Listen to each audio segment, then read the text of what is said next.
I snapped at the court hearing that went viral. How does a kid who shot a church get a bond, but I can't get a bond, man? Do not talk about the facts, sir. I practiced my Second Amendment. My life was in danger by The bond hearing was my way to reach out to the world, tell everybody, yo, I need your help. Knowing my family stories, because my mom's side, they're all cartel. They all were street runners, people that went to the feds, got locked up for a lot of time. And my daddy's side, they were like pastors, church people, all that. So my whole childhood, I was raised in a tug of war of like, I like this gangster stuff.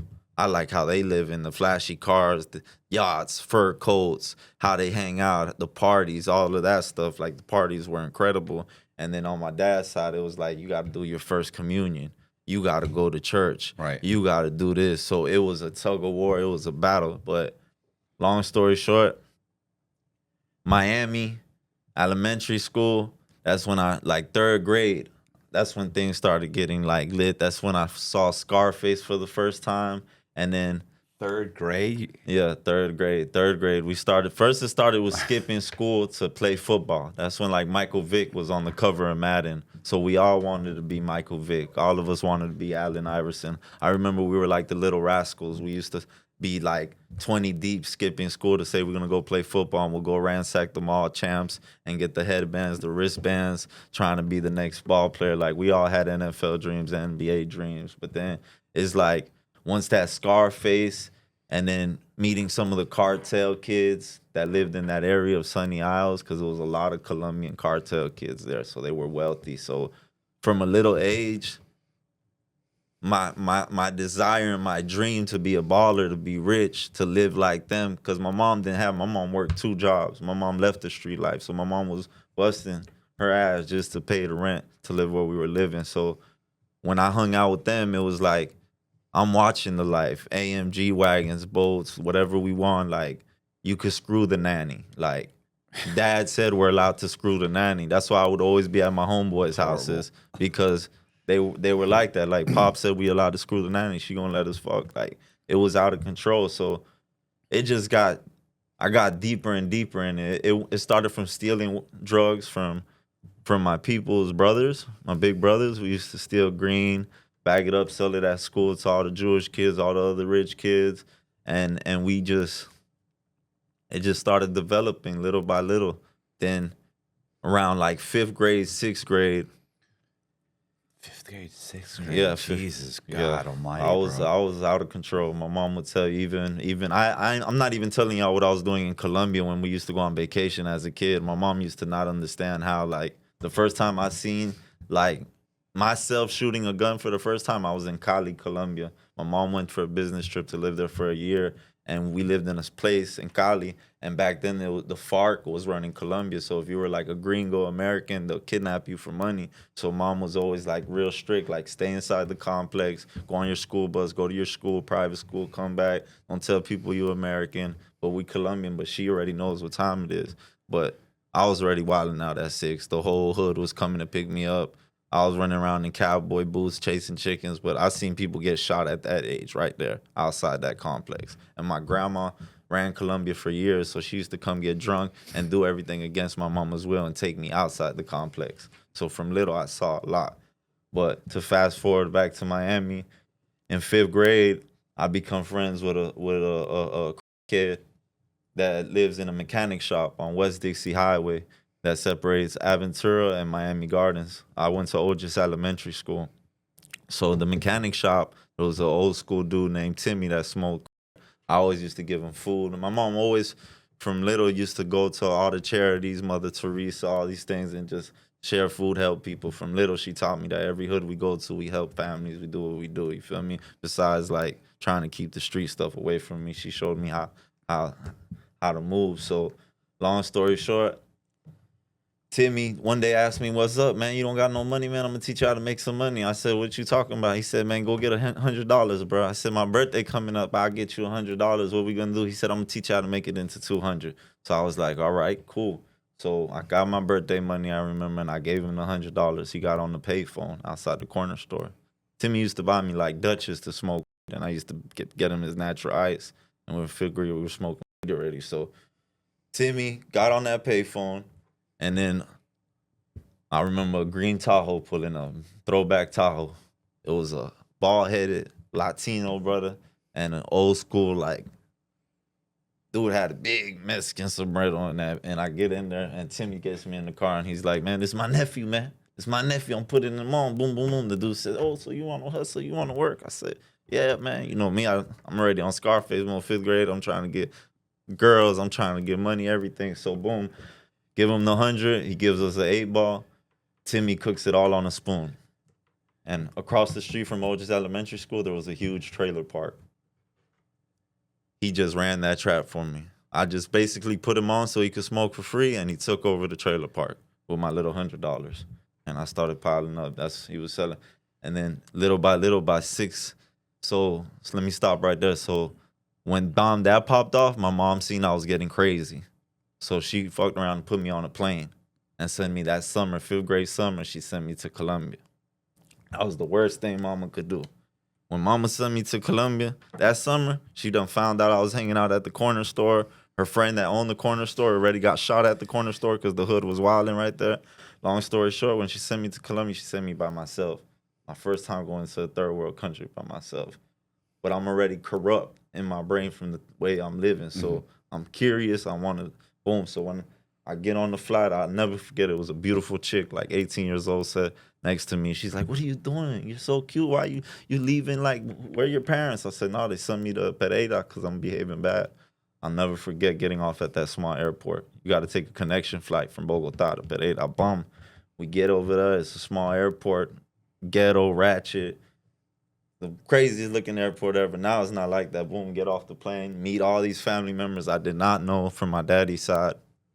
Because at the time, all I had was my grandma from my mama's side living over there. So when I went over there, my auntie that was supposed to take care of me that summer, she couldn't deal with me. I was already getting like pounds of regs for $30 of green. For $30, I was getting a whole pound. What are you doing with a pound? You just smoking it, or just I was just partying because okay. Mama was sending me $50 allowance, $50 allowance a week while I was in Colombia. So $50 over there was like, we'll say like back then was 250,000 pesos. You feel me? So I'm using all of that to buy work in front of my auntie's house. Mind you, I'm just going through puberty. In front of my auntie's house is brothels. Like in Colombia, in that part of Colombia, Pereira is known for their whorehouses, the hooker spots. So all these houses look like houses in the front, but it's really a front for, you feel me? Like brothels. Brothels. So I'm watching this. So curiosity one day hits me. My aunt always telling me stay away from there. I throw my soccer ball over the fence, and I knock on the door. Boom, boom, boom. I say, yo, dejé mi bola de fútbol, se cayó por la reja. I tell her the football got in the back. So she looking at me like, you're too young to come in here. I said, no, my soccer ball in the back. So she knows I live across the street. I'm legit. So she's like, rápido. I go in there. I remember walking in there, and it was like red lights. It was candles. It was a bunch of images of sex on the walls. Like, it was crazy. I remember walking through the hallway. It was like massage parlor beds and candles.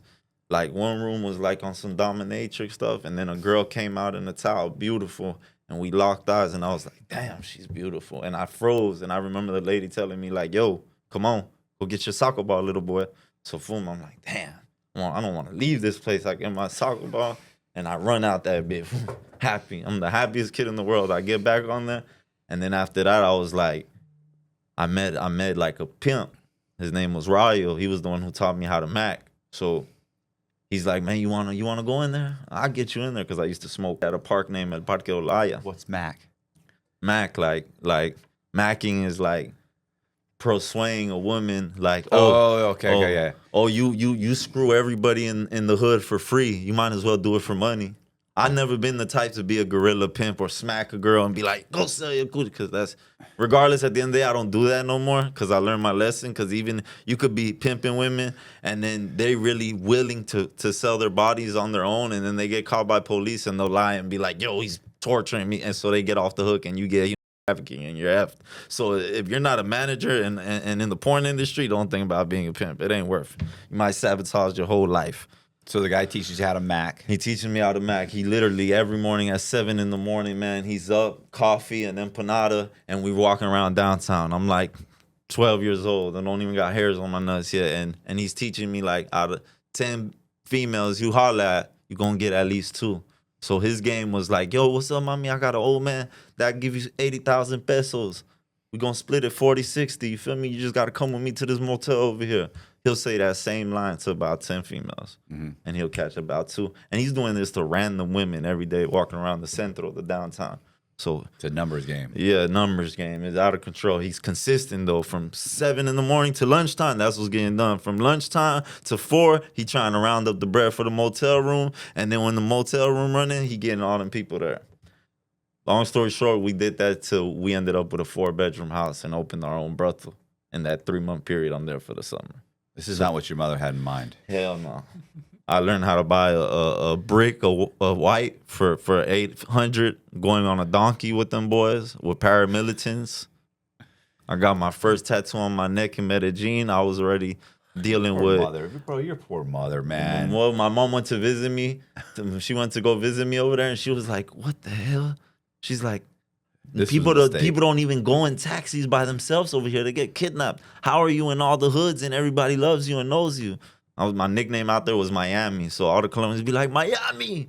And I already had gave all the slum kids like Nike shoes and hoodies. So they ready to kill somebody, wipe them down about me, whatever. And then I'm already buying the pounds and giving everybody the stuff. So it was like I was helping all the poor. So it was like, it was crazy. So that did not help the wanting to change. I was helping the poor. No, it was the in the trenches. You get what I'm saying? Like Colombia's different. It was like, I don't understand. It's like, it's not like in the United States that anybody could be a drug dealer. Yeah. In Colombia, you need permission from the cartel and from like the people who run the streets. FARC's running it. I mean, that's back then. Guerrilla. They'll those take you out and shoot you. Yeah, they don't even play. They go at it with the government. So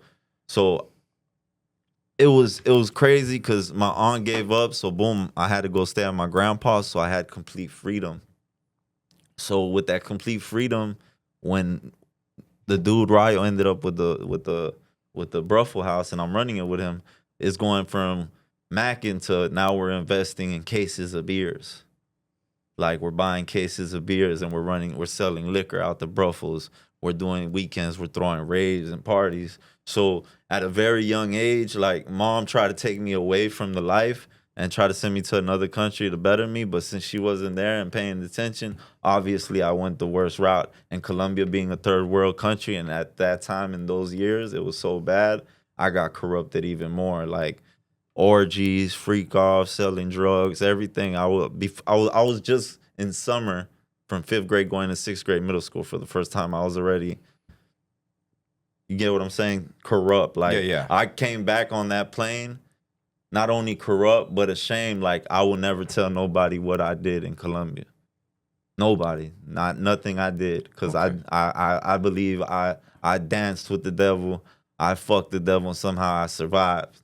You know what I'm saying? Like that's how dark it was at times in Colombia, from seeing blood, from seeing hustling, from seeing the poverty, seeing death, seeing everything. It was beautiful moments too, but like me not having supervision and a dad and a mom there, like I went to the bad places and the wrong places, you feel me? And you come back to the U.S. and you go right back into school? I go right back into school with the mind frame that I'm getting coochie and money and wilding out. So by 6th grade, I commit my first crime.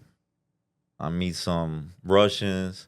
They bragging a lot. The kid, he's in school with me, and he's talking about how his family owns Rolexes, all this stuff, and then he's trying to act like he's a thug. But, you know, I'm really, like, even though I grew up in the suburbs, I had connections through families and cousins. They in the hoods for real. When my cousin, he got a life sentence, but his dad was a dude who sold all the Timberlands at a famous flea market called Flea Market USA. And that was the poppin' spot back in the day. So I used to go there on the weekend, and that was how I built my network. You know how every year there's that one person that's impossible to shop for? You're walking around the store or scrolling online thinking, this person doesn't need anything. But this year, I found the perfect gift. Omaha Steaks delivers the world's best steak experience. You can send friends and family USDA certified tender steaks, juicy burgers, comfort meals, and even desserts. My wife and I got our first Omaha Steaks box this year, and we had filet mignon that was amazing. It's the easiest way to send something that actually feels special. Order by 6 p.m. Eastern Time, and they'll ship the same day. Save big on holiday gifts with Omaha Steaks. Visit omahasteaks.com for 50% off site-wide during their Sizzle All the Way sale. And for an extra $35 off, use promo code INSIDE at checkout. Terms apply. See site for details. That's omahasteaks.com, promotion code INSIDE. With like people from all over Miami, so people knew me. But long story short, in 6th grade, I was already all in. I was mashing the gas. I had a Ford Taurus. I bought off my Connect, my green Connect. I bought a Ford Taurus. I was driving without a license, a permit. I was wild and picking up girls that I go to school with and skipping school. I was going back to the Russian dude. I went, became friends with him. My mom and dad, before they got divorced, they had bought 2 condominiums. So I've been masterminding. This is how crazy I wasn't bad. I was masterminding like, okay, if Pop, since he's divorcing mom, he ever sells that crib, I know the whole layout. I know how to get in and out. I'm going to get backs. I'm going to get the bread back from mom. I'm going to do some crazy stuff. So he ended up selling the crib, leaving my mama. And then that Russian kid and his family ended up getting that apartment. And me at a young age, I mastermind how to go up 22 stories, breaking through the balcony, and then convince somehow my older cousins to come in there with me. So I ended up getting arrested for that. Like 2 days later, we hit for all the jewelry. I go to school like Mr. T. Like I'm wearing all the jewelry. I remember I'm in PE, and they say, David Mejia, you have an early dismissal. And I'm like, damn, I'm just hit this lick. I got all this jewelry on, and I get an early dismissal. Life is good. So no, it wasn't. As soon as I get into that office, I see the detectives of Aventura. I see the police, the principal, Ms. Rodriguez, fine ass. She's like, Mejia, what did you do? I said, I ain't do nothing. They said, you come on, give me that jewelry. And they took the jewelry. They said, what you was doing? Where was you at on this date? I said, I was with my cousin. But I was green. I was new to the crime life. Right. Then I literally just told my cousin, my older cousin, who was the driver. So they're like, who's your cousin?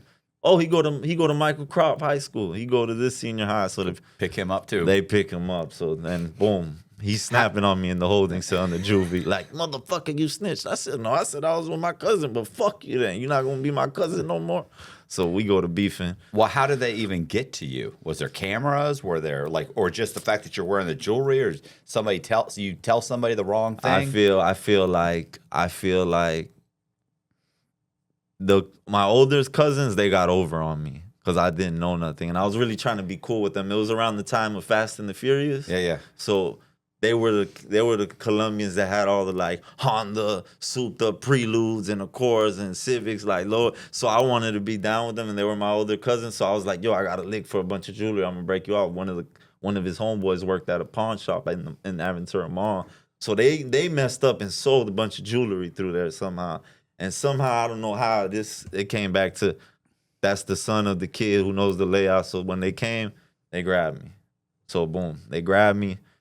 I get grand theft first degree over 100,000. They hold me down. Shit. Yeah. They pick me up. Boom. Those were the good Rolexes. Yeah. No, they had a bunch of stuff. I didn't even. I probably ended up with like a flare gun and some other bullshit because I was a badass kid. PlayStations and stuff. Them boys made sure they kept all the Rolexes and all of that. But boom, that happened. My mom. I remember like yesterday, my mom walking into that police station and. The sergeant was like, yo, woman, what are you doing? No, this is the police station. You about to get arrested too. So my sister's husband at the time had to grab my mama. She's like, I can't fucking believe you. We don't breed those type. We don't take, we don't steal, we don't do that shit. My mama, I'm sure she going mad. So long story short, I go to jail, the juvie for a few 21 days or whatever. They let me out. Slap on the wrist. I'm back out there. Long story short, now the little crew. How old are you? I'm about like 13 now. Jesus. 13. 13. We're only up to 13? 13. You're a bad kid. Nah, it's just I didn't have a dad, bro. it took years for me to get this demon out of me. The demon was a bad demon. Like, I've been shaking this for years. 13, you're already did 3 weeks in jail. Okay. So, So, long story short, I'm not going to say no names. My best friends growing up from the Colombians, their dads were like big time people that didn't quit. They kept going, but they would always go to the feds in and out, but they made sure their kids were spoiled. So I grew up with a family of brothers that was always in the best penthouse in Aventura. So my ambition from a young age has always been like, damn, I can't wait till I live like them one day, Mom. Mom, one day we gonna have a penthouse on Country Club Drive. Mom, one day we gonna have this on Ocean, because that's what I used to spend the weekends on. So boom, my mom, like around 7th grade, my mom started realizing like I'm out of control. He got little AK-47s. He's over here going on the city bus, taking cars. He got girlfriends that are older than him picking him up. Mind you, I'm already selling Peruvian pink white that I'm getting from some older heads that I met at the flea market. I used to literally like network on my own as a kid and had adults come in and grab stuff off me. I was out of control, you feel me? So mom was like, man, I got to get you out of here. You got to get out of Miami. She go ahead and say, you know what? I'm going to move to Boca Raton, the Italian area, white area, and it shouldn't be nothing over there. You feel me? It should be good for you. So she goes to Boca Raton. Tell me how I end up in Boca Raton, and I end up being friends with big Italians, the Piero family. He got indicted a few years ago, but I ended up friends with them. Their dad, I guess their grandpa, they're from Jersey. He owned the rim shop. He served all the rappers, athletes, their rims for their cars. It was called G Roads. He owned the restaurant in Delray. And it was like a Richie Rich life. I went from Miami to Boca, from ghetto to luxury gangster. I went from ghetto gangsters to some luxury gangsters, because Tony was, even though he never showed me he was into nothing, he lived like the Sopranos. right. Tony DePiero lived like a Soprano, 16 bedrooms, whatever car, like them Jeep SRT8s people buy now. He had that back then when they weren't even out. He was like one of the first ones since he put rims and had hooked up car and it was plugged in. Like he had one of the first Jeep SRTs I ever seen. Like he was well connected. Tanning beds in his house, all of that, Peruvian German Shepherds, a movie, the whole 9 yards. So living with them for months, I'll never go home. I'm in this mansion. Right. I'm driving the Escalade for Pops, making sure his boys are good. I'm doing all of this, you know what I'm saying? But I got in a lot of stuff while I was over there. Like what? Like What is that? we robbed a bunch of different drug dealers. I used to get my friends from Miami that were poor, and we used to rob all the drug dealers up there, like the surfers, everybody that was not like, you know what I'm saying? We'll get our guys and take it back to Miami. So Is this they like got a bad like guys- reputation, straight drug dealers. Yeah, but I mean, is this like guys on the corner, or like no, they're No, that's real a stash house? Yeah, like that. Like I never did no petty thefts or nothing. Like, and I never robbed innocent. The only innocent people I ever robbed, for the record, was that Russian family for the jewelry. After that, I just robbed scammers, drug dealers, and pimps. So, for the record. But long story short, what we did was build a bad rep, and then their faces started getting dirty, the sons. And then like one thing I started peeping is like his daddy had to have Delray police or them on payroll, whatever, because every time something happens, I go to jail, but the kids get. And then eventually, throughout the years, I learned about law, and to fast forward a little, but come back, I got a discovery, and there was names on there and CI numbers. So eventually, I started learning about corruption and learning how people play roles in crime just to get people out the way and make money off doing it. So Yeah. So you feel me? There was a CI on my case that was introduced through that family to me. And this dude used to make me go do home invasions, rob people, or tell me, hey, David, they got like a stash of guns over here. They got this, that, boom, let's go. They're working from this time to this time. And they'll put me on missions like that. I'll go do them. And then I'll have a warrant for my arrest and then get a discovery through my lawyer and be like, the same person who told me let's go do this and did the crime with me, for some reason had creative writing class with his detective, and I went in there to hit everything, but he was never in there doing it with me. Right. You get what I'm saying? So he done manipulated and pimped the system to make money being a snitch, and hit a lick, made some money with me, and you get what I'm saying? So that's really when I started realizing, wow, this is the street code is there's bullshit. no morals, there's no street code. I was just telling my manager, like, even prison showed me that when people sit here and call somebody a snitch, or 6ix9ine telling people, oh, why isn't Young Thug being called a snitch? He was snitching. Everybody snitched. All of them snitch. People that there's people's big homies that snitch, and people don't want to accept it. Like when I was in prison, I was just telling him a story that when I first got to prison and we were bringing stuff in, let's say if I was bringing stuff in with the Haitian police officer and the Haitian gang, guess what? And the Cubans were bringing some shit in. I don't witness a gang tell their officer who brings their shit in, hey, those guys over there are bringing their shit in with that officer, and they pop him and get him knocked off to stop their motion, so they collect the portion of the money in the prison they want to own and take over, so they stop their movement. That's snitching.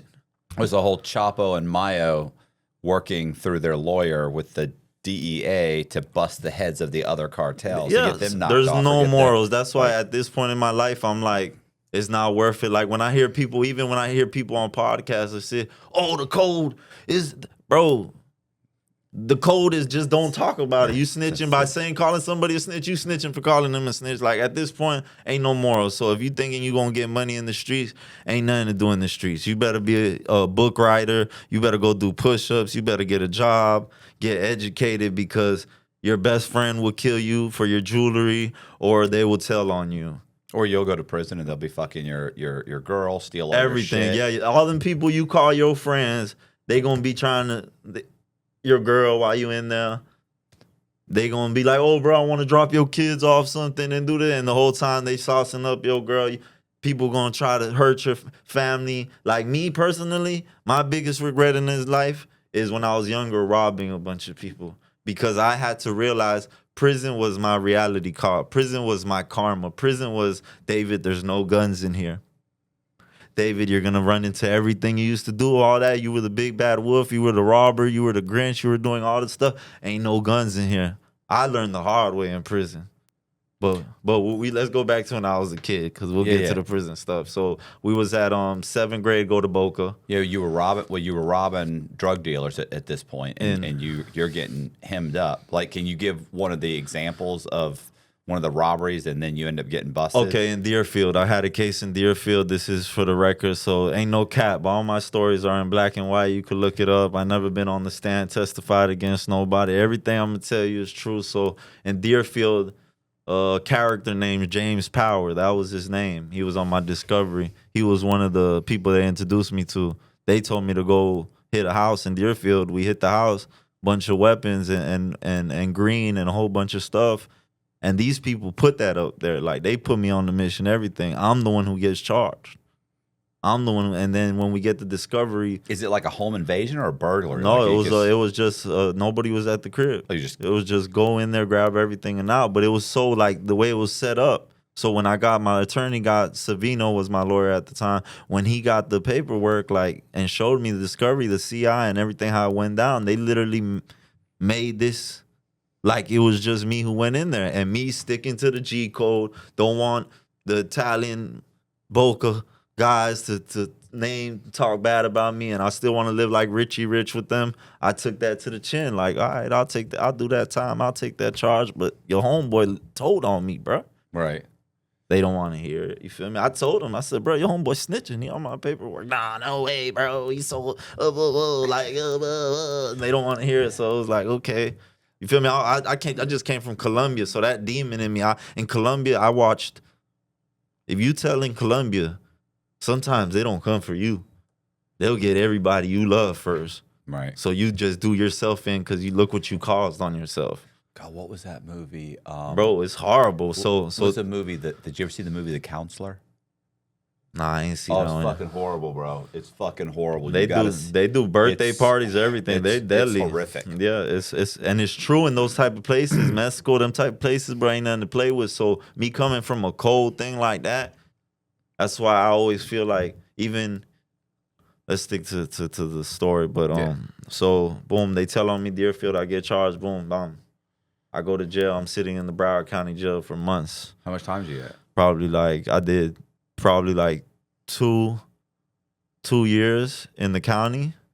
Okay. In the Well, what did county, they bust fighting in- the case, Oh, fighting the case. fighting the case. I was Fight- saying, what and did they then, bust and then you I with? got 5 years pro. I never got caught with shit. I just had him snitching. Right, but I'm thinking, what are they saying you even took? They can't say. Oh no, they he said I took guns firearms. and- Yeah, they did. They said all of that. The dude was so creative that he said on the police report, the CI said that I said I'm keeping this firearm for my participation, Right. and I sold the rest.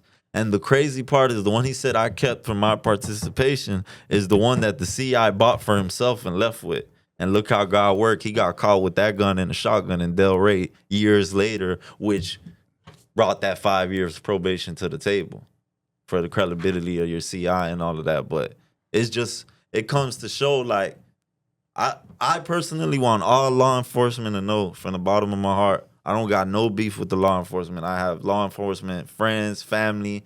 There was law enforcement who helped me in prison, in the county jail. God bless everybody who does their job and does it fairly, because the Bible says respect those who govern over you because they were anointed by the one who governs over all of us. So you obviously got that job because you're dedicated and you want to protect to serve, even though there's a group of bad apples in there. So it's the job of the good ones to pin those out. But There's always the 1%. you know what I'm saying? That's always going to be there. You can't do nothing. So from this, I hope if you're an officer hearing this story right here about the CI, that you don't allow your CIs to be criminals and make it hypocrisy, because that's when it makes you lose faith in the law when you see things like that. Okay, so this guy went and did a robbery with me, committed the crime, basically entrapment, told me, yo, there's a bunch of drugs here, guns here, let's go hit this lick. But the whole time he was a cop, basically. He wasn't a cop with a badge, he was undercover, he was a snitch, but he just made...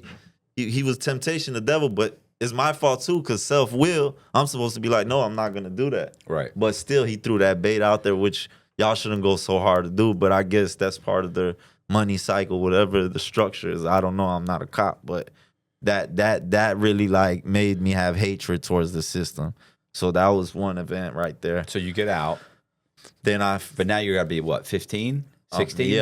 Yeah. Okay. That case stayed open for years though. That shit lasted all the way to like 17.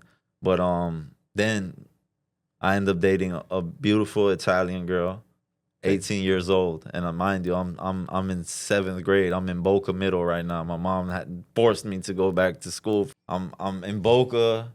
I already done caught a case over here. Mama's like, damn, nowhere I go, I could help my son. He ain't never gonna change. He loves this thug life stuff.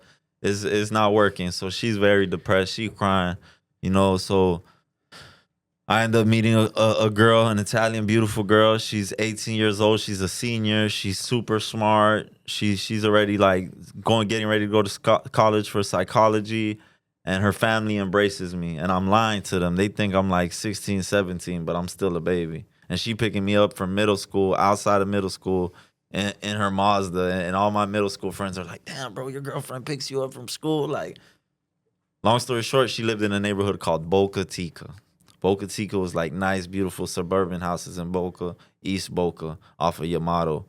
Next door, look how God or the devil keeps placing my ambitions next to me. Next door lives Kenny Pegleg, Kenny Murray. He been indicted. He was the craziest white boy. I'm dating Kelly. So I'm there all the time. Her dad's cool. He does electronic wheelchairs. He's wealthy. He got the RV. They take me to Key West. It's like I get away from the streets for a second, but somehow the neighbor is Kenny Pegleg. So this white dude got demotion. I'm talking about Hummers, 96 Impala on 28-inch rims, like hood shit, but they white people. You know what I'm saying? Right. Out of control. So I'm looking at them because I'm from Miami. I'm like, damn, these are like my type of people. They drive my cars. They act like so. And I see a bunch of black young kids there all the time. So one day, I'm outside with Kelly, caking with her in the driveway. Hummer coming, yellow Hummer. Kenny side swipes Kelly's best friend next door, this Jewish white girl, almost kills her, crashes into their car, and then the car stalls, and then they're arguing, and all the little black kids and the son of Kenny are running. they come to the Hummer and everybody's grabbing stuff. I'm like, damn, what's going on? So one of the Haitians ends up becoming my best friend, my brother. So he just got out of prison too, but he was like basically the son's like bodyguard, the one who made sure he was straight. Nobody tried him because Kenny's son was rich, but he wanted the hood lifestyle. So he had a clique of Zoes that used to take care of him. So long story short, it was like, that's when my first introduction to Peg Leg, to Kenny, watching him crash, watching him try to get whatever he had in that car out of that car. Police show up. He gone off probably all the Oxycontins because Kenny owned a bunch of pill mills. Kenny got indicted because when the Oxys and Roxys were popular, he opened a bunch of pill mills and he got indicted for, I guess, selling pills and money, IRS, all that shit, because he had damn near a dealership in front of his house. He had a pet tiger at one point. Living with Kenny was a movie. So boom, I meet them. I'm there. I'm in the game with them. Now I'm their Miami friend. I'm in the loop with them. What did the girlfriend's parents think? They loved me for a long time. They invited me to every vacation, everything. I wasn't that tatted up yet. I wasn't that bad. I wouldn't let you know it. I was more of like, I'm gonna rob these out of town drug dealers and duck off with you, baby, and go on. I wasn't like ignorant yet. Like, didn't give a F. So long story short, I started dealing with Kenny and his dad. Kenny's dad had a bad habit. You feel me? Mm-hmm. He smoked hards. And he was so rich that sometimes we would have to like get a phone call and he would be in a hotel off the side of the turnpike or the highway telling us a hooker just ran off with a bag of like a bunch of oxycodons or a bunch of thousands of dollars. So we were always trying, and then long story short, the feds got him. But in that miss, it was movie too, because I went from the DePiro family to them and luxury Range Rovers, condos, whatever the hell we wanted. So that fueled that demon in me more. This is meant for me. This is how I'm living. I'm gonna have a house on your model, on Dixie, on the ocean, on the channel to go into the ocean. So that was a wild time right there, that period. Didn't learn nothing. I just got worse and worse. We ended up moving back to Miami. No school though. You're out of school, right? I'm not in school. I'd stopped thinking about school. I'm out of control. My school was how I'm gonna buy more to smoke and how I'm gonna fund the lifestyle I'm trying to live. Like, the police didn't understand it. I remember one time they arrested me in Delray for stealing a bicycle. And then when I got arrested, and it took them like 3 hours to find me, I remember I'm running from the police, jumping fences. And then it was like a east of Delray is like the streets are one ways because each backyard has a fucking boat dock. So I'm thinking I'm gonna jump the fence and jump the fence and jump the fence. No, now I done trapped myself, so I gotta go jump the fence all the way down this dead end, go all the way up the dead end to go around to the other. You get what I'm saying? Because the water. So the canals. So I was doing that, running from the police for hours until one of the kids of one of the houses came running like a linebacker, and he was chasing me for like an hour straight. He finally tackled me, and the officer was like, "Why would you steal a bike and you have $1,200 in your pocket? You're only 15. I was like, I don't know what you're talking about, but just take me to the station. Because I already know they're going to let me out because it's just a bicycle and I'm a juvenile. So boom, I get out. And then somehow I was like, you know what? I can't do this West Palm Beach stuff no more. You feel me? Like, I got to go back to Miami. My mom decides like, yeah, you out of control over here too. Nothing's helping you. So she decides to do her own thing. She's going through a rough patch in life, foreclosed, the house getting foreclosed.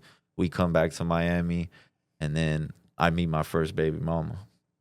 How old were you? About 15, about to turn 16. Okay. So she lived in Hialeah.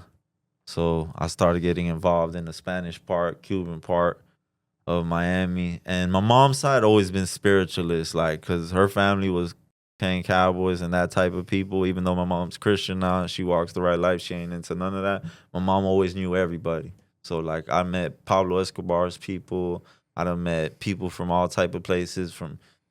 I didn't even know there was mafia members from Israel. I done met all type of people growing up, like cool people that are from executives to thugs, through my mama. My mama was real right. So long story short, when I got back to Miami, I ran into a dude named Doe Beezy, Touche. I had caught a charge. He has a life sentence right now, man. He's the dude who gave me my street name, Grinch. I had got into some things for that case I had in Deerfield with the confidential informant. And they throw me in the paddy wagon from Dade County Jail. I'm getting direct filed. I'm getting charged as an adult.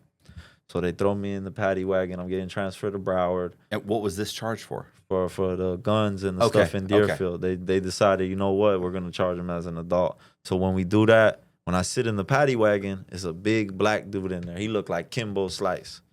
Big, huge. He says, what that pyramid mean on your neck? I said, it means my intuition. It's my third eye. He said, right answer, man. I got a label. It's called 3VE, Third Vision Entertainment. I said, okay. He said, man, I want you to come see me when you get out of here, man. I like your image. Let's do some music. Let's do, he's like, you ever heard of Zopan? I said, yeah, I heard of Zopan, man. Yeah, that's them the legends. He's like, yeah, man, I'm one of they enforcers. I'm the one who used to do everything for him. So Zopan was like a big gang that used to rob the port of Miami, extort rappers in Miami, everything. So when I got out of that little situation, I ended up linking up with him on the street. He gave me my name, Grinch. He started taking me to all the concerts, all the shows, how they go to rappers, video shoots, and be like, yo, if you don't give us $3,000, $5,000, we're going to take all these cameras, cassettes. We're going to take all your stuff, man. You got to break bread to come to. This is when Miami was like that. Mm-hmm. Now it's not like that. Now out of town people come to Miami, shoot music video, rap videos. Nobody says nothing. But like the late 90s and early 2000s, they're shaking them down. You had to pay that check to come to certain parts and do that. It was gangster. It was treacherous. You know what I'm saying? Now it ain't like that. But I was little. Now I just told you I left the mafia bosses, the Italians. Now I'm back in the hood with the hood bosses. So I'm not getting any better. Right. Now I'm with Mr. Extortion now. The dude that gave me my name, he was the king of extortion. I never seen somebody do so much extortion. It was wicked. You feel me? So it was like a love-hate relationship with him because I witnessed a lot. I went through a lot. You feel me? I put myself in a lot of dangerous predicaments. Then I became best friends. God rest his soul, Sashi. He's the dude who robbed the rapper Briscoe. That became my best friend. So this was my clique. These were all like Jesse James of the hood, the Cowboys, the Robin Hoods. This was my circle. So being with them for a few years, it was crazy. Like people who to certain rappers and are like worship certain rappers and how kids falsely get like influenced and persuade to follow trends and all of that or look up to people who are just acting, especially some of these rappers who really aren't living none of that life, but they project some music and stuff to ruin kids' lives and they don't even live it themselves. That's in my eyes, that's horrible. That's being a false prophet. Because if God gives you a platform to reach out to many souls, use it to help other people change their lives. So I hope you see that as a sin. You're ruining lives. But getting with them, I got real wicked, bro. Started robbing even more. I went on a robbing spree all over Miami, New York, everywhere, like just drug dealers. And I was cold with it. I stopped wearing a mask. I stopped giving a F, and it brought a lot of problems to my life.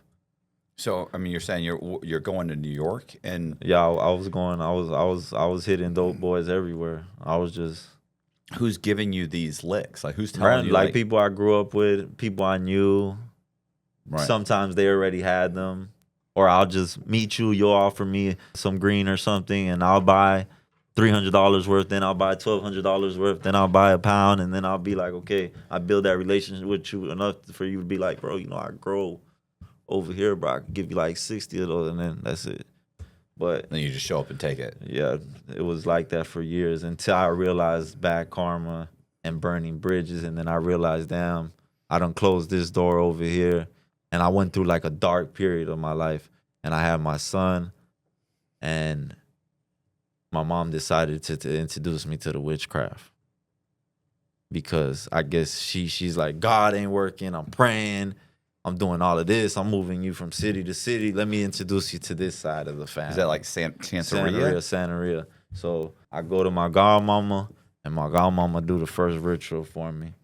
I'll never forget it. It was like it was crazy because it was my first ritual, and at the first ritual, when I chopped off the chicken's head, and I was turning on the candles and doing the blood and everything. Tell me how the way the blood dripped out the neck landed so perfectly on the floor that it left like 2 white spots of the tile, like eyes. So the blood, like the way the puddle ended up falling, it was like there was a face of blood on the floor. And she's like, "That's your mask. Now pluck all the feathers off the chicken, clean up that blood. Then with that blood, we're going to put it on this thing. We're going to put it on your face, and you ain't never going to get seen again when you go do a lick." And this is your mom is giving you no, that this wasn't is my mom. That was the godmama. But your mom, My mom, yeah, kinda sent you there? my mom's thinking she was like gonna Cure me. This lady was really like a street.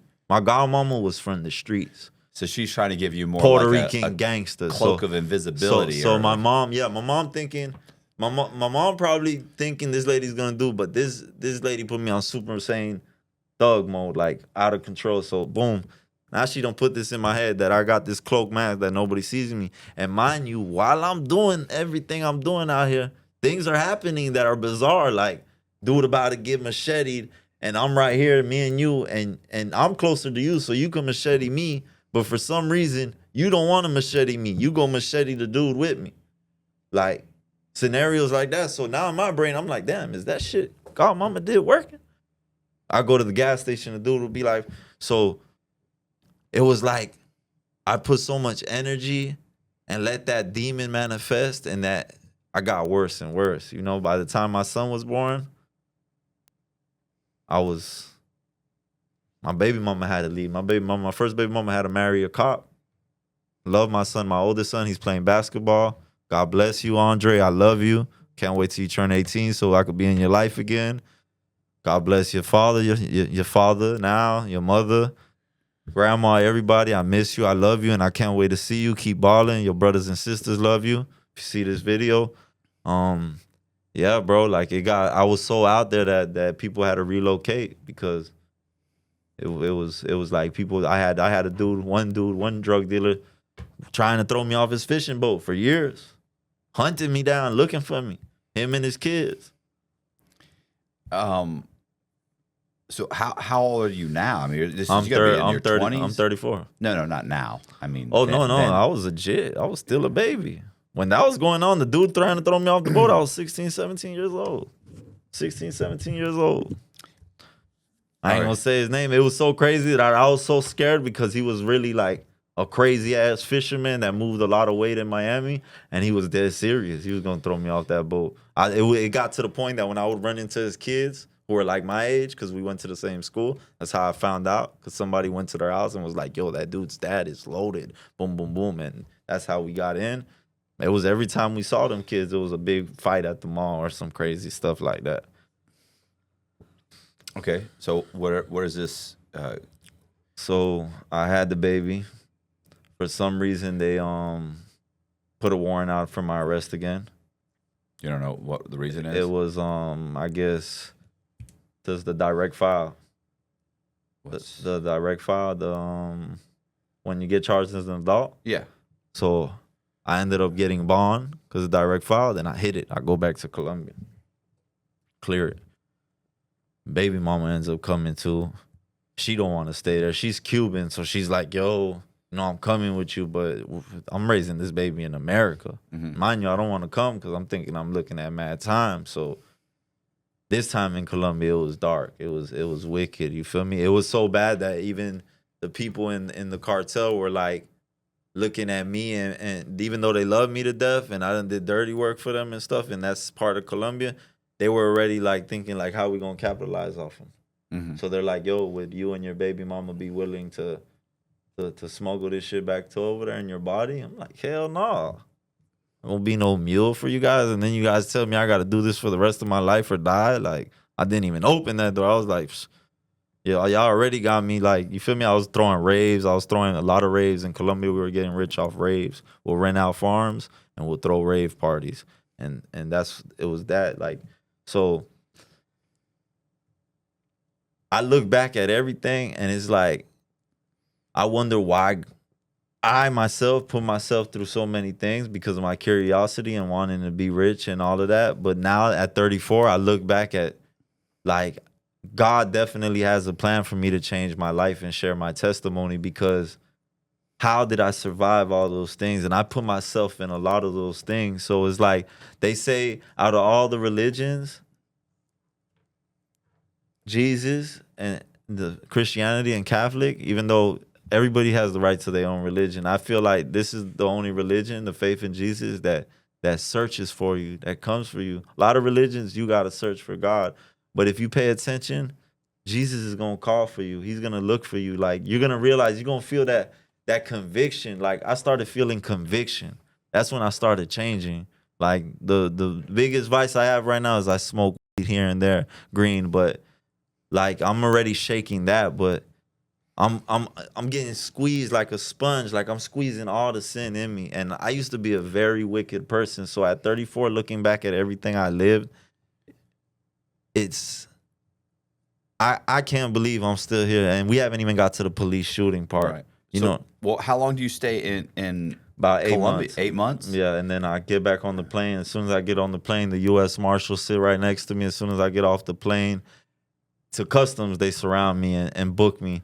And to this day, that was funny because Well, as soon as you scheduled a ticket, they probably knew. yeah, this they is already it. knew. They I already know. knew when I got to Cartagena because my flight from Pereira to Cartagena, as soon as I got to the connection flight to go to America, big ass Denzel Washington dude just sat right next to me. And I said, damn, bro. He looked at me with his sunglasses like, I was like, yeah, I already know it. So as soon as I got the customs and they ran my passport, boom, got surrounded, boom, put me in cuffs. Detective picked me up, dropped me off at TGK, and by the grace of God, the judge gave me house arrest and then gave me some 5 years probation. And What were you doing for work then? I was working at a warehouse, lasted like 2 weeks. Then I decided I wanted to go visit the Piros in Boca. Okay. And somehow I went to sell some soft, and somehow Boca PD knew what was going on. And as soon as I'm done doing that, I get on Boca, on the highway in Boca. They surround me and book me. You don't ever think that they're a bunch of Italians Yeah, I already. and you're okay. Yeah, you're expendable. Yeah, no, You're not an Italian. Yeah, no, yeah, and I peeped that for years. For those 5 years I was in and out of Boca, I watched how they always They were skated. always skated. It was crazy, bro. It was insane. And I watched this, and then I learned about it more. Like, I'm not gonna throw I watched this with restaurant owners. I knew about it in Colombia though, because in Colombia the first thing Rayo taught me when we were macking, when we got out the whorehouse, was we got to break bread with the police every Friday. Right. Every Friday the police came to get their money to run the whorehouse. If you didn't pay that bread, they shutting it down. Right. So I already knew about corruption, but I didn't know about it like that in America. And then that's when I realized, yeah, you got a lot of corruption going on. So it's like I started coming to the conclusion, which is wrong, like, why should I obey the law? Why should I even care about probation? All of this, look at everything. It's like I'm getting set up and framed every time, even though I have self-will and I could be like, no, I'm not going to do this crime. I'm not going to do this. But they keep throwing me the bait. I keep doing it and following for it because I'm ambitious. And that was my problem because I grew up around where it was normalized. Mm-hmm. My dad probably would have stayed in the picture and been like, let's go play baseball, son. Let's go play soccer, all of that. I would have probably went a different route, but I didn't have that. So if you a dad or a mom, be in your kid's life because you don't want your kid to go through what I went through. So long story short, we boom, I get back, turn myself in, they book me, they let me out. The judge, when I went to go serve the soft, the judge is like, how come everybody in that car didn't get charged with the same charge? I'm at Gun Club at West Palm Beach. The judge says, this is at the first appearance. She said, why is everybody that was in that car, mind you, I'm a passenger. So she said, he's a passenger in the car. Why is everybody not in jail? And why you're not letting him get an ROR or a bond? He was the passenger. Right. The person who owns that car should get arrested for those drugs. Right. So she ROR'd me. Okay. Threw my shit out. So that was like, whoa, what the hell? So I went over there and told him, man, you a snitch, bro. I said, bro, you a snitch, bro. y'all boys snitching. Y'all boys up to no good. Long story short, it was crazy because I had left some green over there. And then they hit me when I got over there. Oh, they hit me with, you're a snitch, bro. They just raided our house when you got booked, bro, and they took all your green. I said, yeah, I know it. I know it. So you already know that's when I finally completely removed myself. Because it was like in my face now, like, we can't be stopped. And the police got our back. Right. And then this is when I got into more stuff. I ended up in Brickell in downtown Miami. My son's 1 year old now. He's like 8 months old. I'm raising him in Brickell.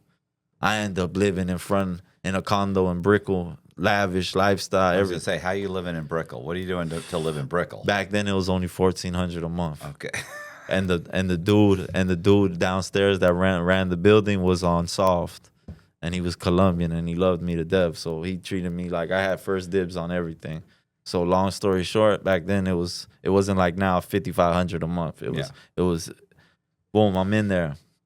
Somehow, the dude who lives in the apartment across from me is a cop, one of them crazy Miami cops on juice. Right. Macho man, walking to his house. I remember he had the Macho YMCA chief.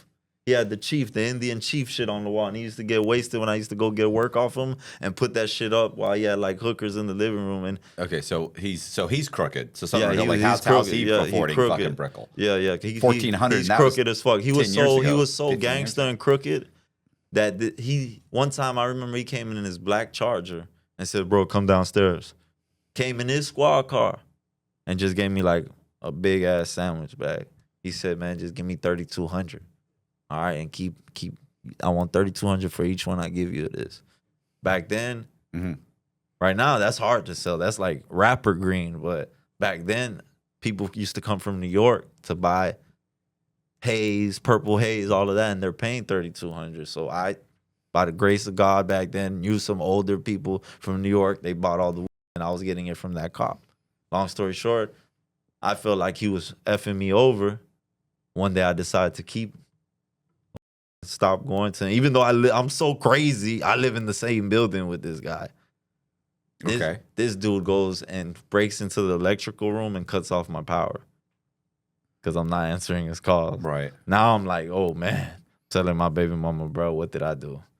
This dude here every day is stupid. You feel me? But I was like, F him. He can't tell on me, and he can't do nothing because he doesn't want to get me arrested because he's gonna get arrested. Might end up. Yeah, I'm gonna tell you gave me that. What you gonna do? You feel me? So boom. Long story short, we have a feud. The Colombian that runs the building, he's like, bro, that's my friend, and you're my friend. I know your mom for years. Hell no, this is not going down like that. So, long story short, that dude ends up leaving. Like I relocate my whole movement, everything to another building. You said he ended up leaving. Yeah, you both. I leave while he's doing all that crazy stuff. I already done relocated, but we still got the apartment. Okay. But he ends up moving, and I don't move back till he leaves. But long story short, I had hit him. I had robbed him for his. So it felt good because he was pimping the crap out of me. So long story short, I end up in a building called the Loft 2. The Loft 2 is in downtown Miami in front of Bayside. Okay. I end up over there, movie. Straight Dolce & Gabbana models, freak offs, all that thing they talk about Diddy doing and all that was going on in the Loft 2. All them condos right there. That Loft 2 was like a adult party every weekend. A lot of baby oil. No, it was more like a bunch of rich young people living in a condominium, and everybody was on liquor and drugs every day, and it was insane. It was crazy. You would walk into a condo, an apartment, and it would be like an orgy, or it'd be lesbians, or it'd be like a rave, or it'd be people smoking. And some of these people would be lawyers and stuff. That didn't help either. I just got deeper and deeper into stuff and to the streets. So now you know what I'm saying? I got a name. I know a lot of rappers who get extorted. A lot of people call us for green, everything through that guy I told you I met through Zopound. So I got a good reputation. I could go anywhere in the hood in Miami, and yeah, but isn't this cop pissed off at you? Isn't gunning for you? Yeah, but I'm out the way though, and he knew he had. I wasn't the only one. Like that dude was in some other stuff. You get what I'm saying? Like I was just like his little protege in the building. Like he probably wanted to help a young kid or something. But he was probably giving people bricks. Right. You know what I'm saying? So just the way he moved, the way he lived, trust me, he was on some other stuff. Like, Yeah, but I'm saying not that he's got, but I mean now he's pissed at you. He could probably just couldn't. Are you worried that he's just going to put the word out like, hey, this is what the guy drives, this is where he's at? You got to remember, from 6th grade, people have been trying to kill me. Okay.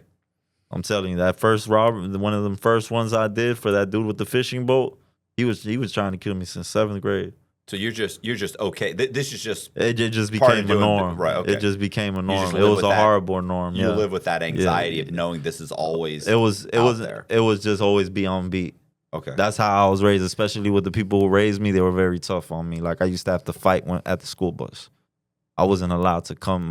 The older dudes who raised me, they were tough on me. Like I was the runt. I had a big ass head. I was ESC, special short bus. I was everything. So I was the one that nobody expected to break through. So I always had to go extra harder to show my people like, okay, he ain't a little wimp. He ain't a little B. Okay. So I always made sure I went the extra yard to prove myself. You know what I'm saying? Like I could have went the good route when I was young, and I told you my mom moved to the good part like around 3rd grade before I went gangster. My mom put me in the Jewish community center to play flag football. I met beautiful Jewish friends. To this day, they love me. They sent me money when I was in prison. Used to invite me to Shabbat. Used to like, you know what I'm saying? Their families loved me. They tried to get me tutors. But once they saw I went the bad route, they fell back. If I would have stayed with that crew, they would have probably helped me go through college. They were real good Jewish friends, you know, to this day. And like I told you, even after I got in the incident, they were there for me. So, and I didn't expect that. Some people that I never snitched on or did dirt for weren't even there at all. You get what I'm saying? Yeah. So I lost respect for the streets. I lost respect for being a gang member. I was a gang member for years. I went through hell and back in prison being a gang member, especially because I look like a white boy, a cracker, but I'm Colombian. But you look at me, you're going to be like, oh, that's a wigger. That's a white boy trying to be black. But you don't know. I grew up in this, you know what I'm saying, in this culture. So we was at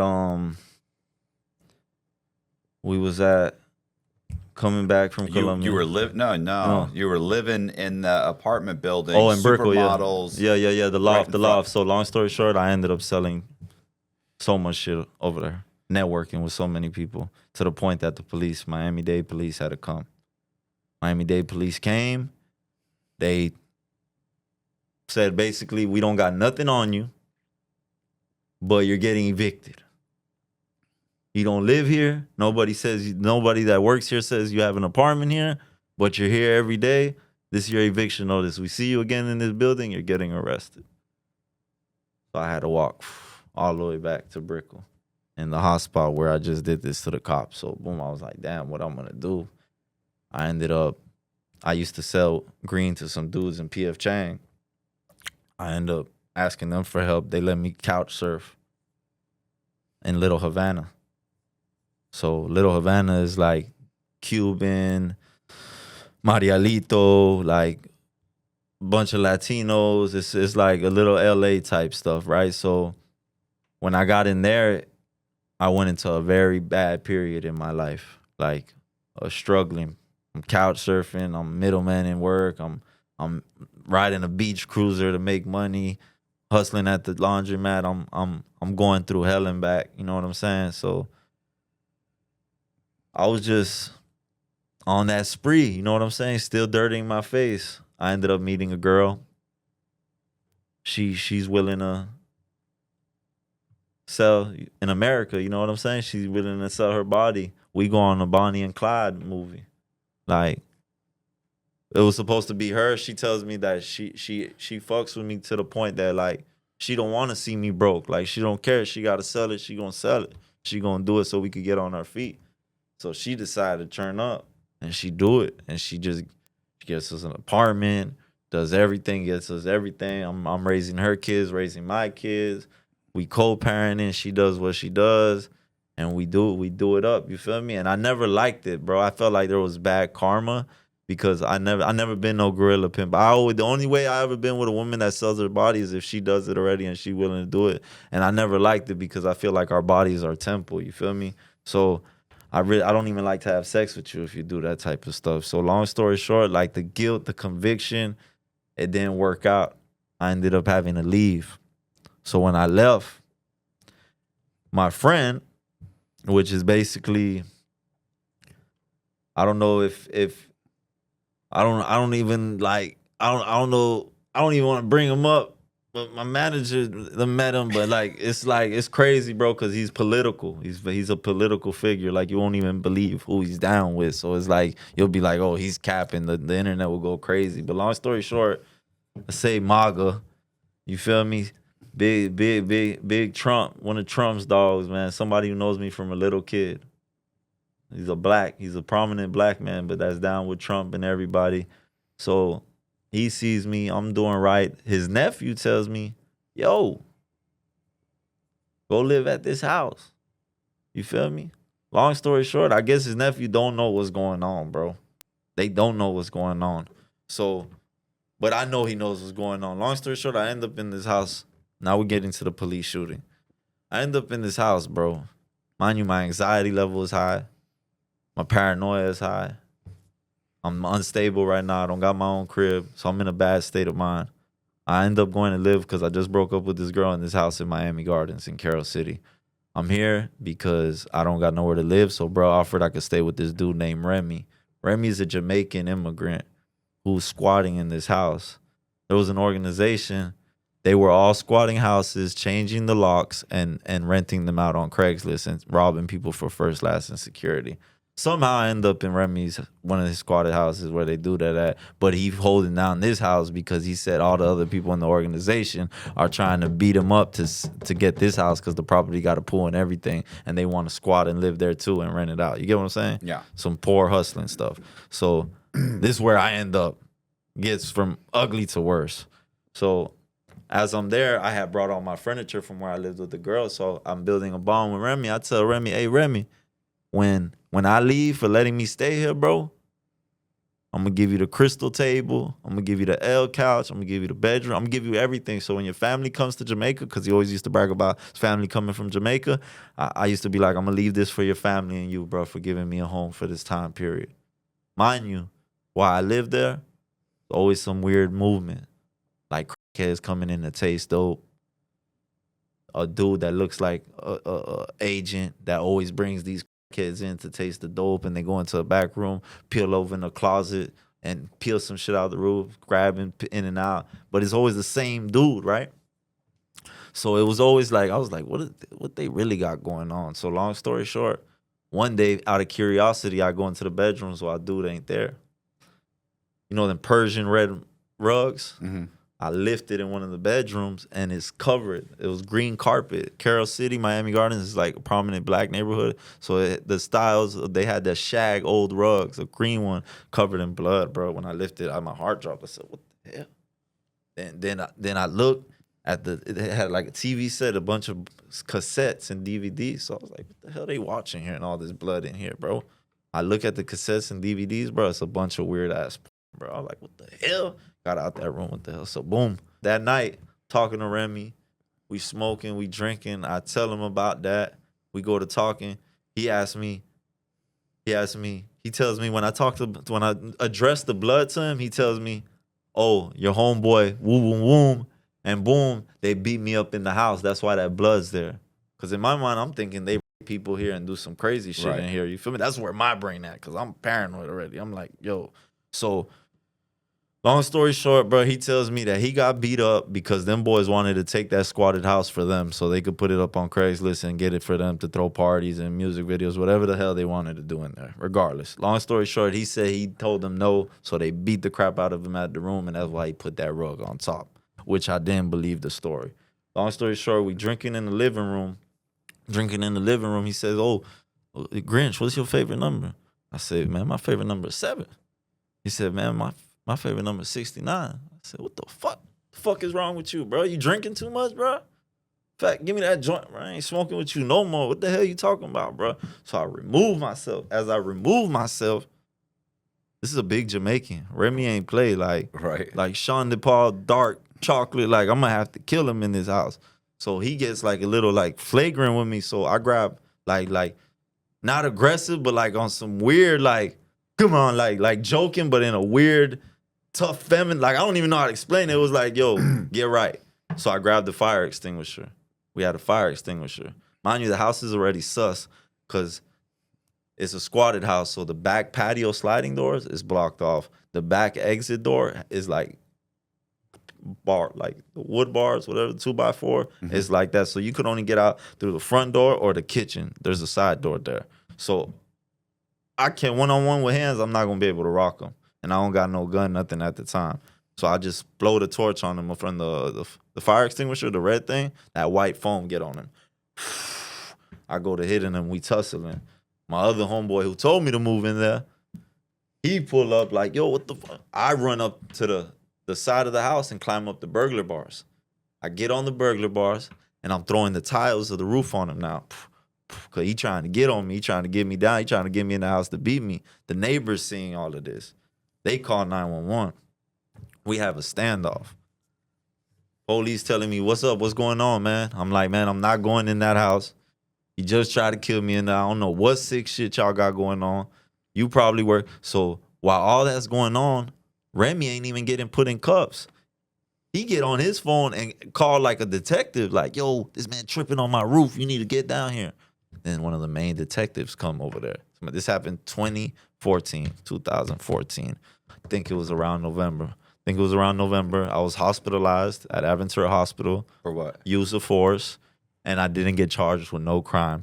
Well, I understand. So they come, they come. beat So you let's up? go back. So long Okay. story short, we're having the standoff. I'm on the roof. I'm trying to explain to the cop, yo, this is what went down, bro. The man trying to put me in this house, told me some gay shit, and there's blood under the carpet. I'm not going back in there. Get my son's pictures out of that house. Get my stuff out of that house, please. I just want to get out of this house. Officer's like, come down. Crooked cop. This cop been at me for years. Miami Gardens has good cops that I know. They got bad cops. And then you got some racist cops. You got corrupt, you got good, and you got racist cops. So long story short, the community knows me because I'm a troublemaker. So people know like how to deal with me. So long story short, some officers that know how to deal with me pull up. Then the racist one and the nasty one that's corrupt. So long story short, the dude Remy had called his detective. So we having a stand-up. Come on, come in the house, show us what you're talking about. I ain't going down there, bro. So you could do whatever you want in there, kill me in there, plant a gun on me. I'm not going in that house. I done been through enough with the CI cases, all of that. I'm not going in there. And I'm already homeless, so my mind stay with like, I'm not going down there. So the officer, the nasty one, he throws the ladder up. I throw the ladder back down. Psh, you ain't coming up here, bro. You feel me? You ain't coming up here, bro. I'm good, man. I'm chilling. He throws it up again. They hold it, support it. He comes up there. He goes to tasering me on the roof. I still got the pictures in a folder. He tasered me so bad that the pins, because I had no shirt, the pins melted through my flesh because he kept pressing it, left me humongous holes. Pure flesh, pure meat. So, bomb. They put their knee on me. They tie me up. They restrain me on the gurney. They bring me down. While they're bringing me down on the gurney, they get a 911 call. And they leave me there with the firefighters and the ambulance. So the firefighters in the ambulance like, yo, what are we going to do with him? Well, we got to take him to the hospital. They did a use of force of him. We got the officer's name. We going. Psh. Boom. They dropped me off at Aventura Hospital. They do, they put me in a 3-bed, 3-day thing. You feel me? I guess they put it as like a crisis or something because the police didn't arrest me or nothing. So boom, 3 days. They let me out. I get all the proof. The hospital report says, oh, Officer Sterling dropped you off at the hospital. Boom, beam, bomb. Everything's there. So back then I was ignorant. I didn't know about law. I didn't know about statutes of limitations. I didn't know that there's a time frame which you could sue the police department for negligence and police brutality and use of force if they didn't arrest you. It's like a 2-year period. I didn't know none of that. So by the time I realized none of that, the lawsuit was out the way. But I had a lawsuit at that period because they messed me up bad and I never got charged with a crime. Right. So boom. Now, besides me going through everything I'm going through in the hood with drug dealers trying to kill me, now I know these police are like, I'm homeless, these police trying to kill me, all this going on. So now it's like, I feel like my back against the wall. I'm beefing with this CI Remy, whatever he doing, because he done admitted that he's snitching on them boys who beat him in that house. Because that's the other reason why that shit popped off in the house, because he was like, yo, and by the way, because they did that, I decided to work with ICE so I don't get deported. And I just got to tell them how they run they squatting organization and all of that. He felt that comfortable with me after I told him I was going to give him all that furniture for his family. So he decided when he was drunk, he could open up to me. Yo, I started cooperating, could tell them how they squat houses, change the locks, and rent them out. And I was like, yo, I called fool. I was like, bro, you know this man telling on you. And then that's when all that shit just started getting ugly. You know what I'm saying? So that's what led to that. And then eventually, other things went down in the hood. I blacked out. It was on January 22nd. The dude I told you that robbed the rapper Briscoe, he died, but me and him went on a journey and we almost killed each other about some money. And we were best friends. Like, we went on a mission and we were supposed to split some money, and he just, after the mission, like, he was supposed to go be with his baby mama and his daughter, because I knew his baby mama and his daughter real well. I loved them to death. I loved all of them, him too. I was like my best friend. So he decided after the mission that he's not going to his baby mama and his daughter. He just decided to be with like some big girl that's messing with everybody in the hood. So I pulled up on him before I went home. I said, bruh, what you got going on, bruh? Your daughter needed the belt for school and all of that stuff, bruh. You over here with this fat hoe, like, bro, what you got going on, brother? Like, fuck that, bro. Go to your family. So he upped the fire on me and said, mind your fucking business, Grinch. Mind your fucking business, Grinch. And I was just like, damn, bro. You know, I know he gonna squeeze, so I can't even talk crazy to him. So I just backstepped to him. I said, that's crazy now, bro. You know we family, bro. You know you need to be with your family, not that girl. And when I left, later on, he got killed by somebody else. He killed the dude, and he died at the scene in front of a strip club called The Office. This is a famous shootout that happened. Both of them boys died on the scene killing each other. So I was like, wow, that was crazy. But that next morning, I wake up, bro, and my emotions are running because, mind you, I went to school with Trayvon Martin, Zimmerman. They let him off on court. Then Israel Hernandez, my other little Colombian friend that did graffiti, was killed by the police over there for doing graffiti. They killed him by accident, supposedly. So his family going through it. That emotion. Eric Garner just got killed. You know, choked, all of that. So the media, is like manifesting this energy on me. Like, damn, I'm already going at it with them. So I'm like, damn, that could be me next, bro. That could be me, bro. You feel me? So in my mind, I'm already manifesting. I'm gonna die in these streets. The police gonna kill me, or how bro went out, I'm gonna go out. So I decided, fuck it, I'm gonna go get Remy, the Jamaican. I said, I'm gonna take one for the team. I'm just gonna go out like that, bro. All this going on earth, boom. I wake up that morning to go get Remy. When I wake up to go get Remy. You have a weapon? Yeah, I have my weapon on me. Okay. This is the day of the police shootout. I'm going to go get Remy. As I'm going to the gas station, I see one of the cops that was over there beating me up, messing me up. So I was like, what the hell? I passed by him. I reverse. When I reverse, I say, what's up, man? It looked like he reaches for his stuff. Because I wanted him to see me doing good. I had just hit, so I had my brand new BMW truck. I was doing good. I had system out of this world in there, everything. I wanted him to see me, like, even though I'm on my way to go to this guy, you feel me? But I was like, I was already on like, fuck it, I'm gonna die mode, you feel me? I'm gonna go kill Remy for snitching on me and putting my life in danger. I was already like broken after that happened to me, hospitalized, everything. So when I get there, bro, I pulled up on the side of him. We went at it, mom. We have the shootout. Me and officer. What do you mean? So you're I'm driving. He's parked here and you pull up right here? Supposedly he was doing an incident report. Okay. And supposedly I ambushed him. So supposedly I come into the side of him and I reverse and I let off a whole 32 on him. 32, he get grazed and shot once in the butt. When he was, I guess, going. But you're in your vehicle. Yeah, I'm in my vehicle.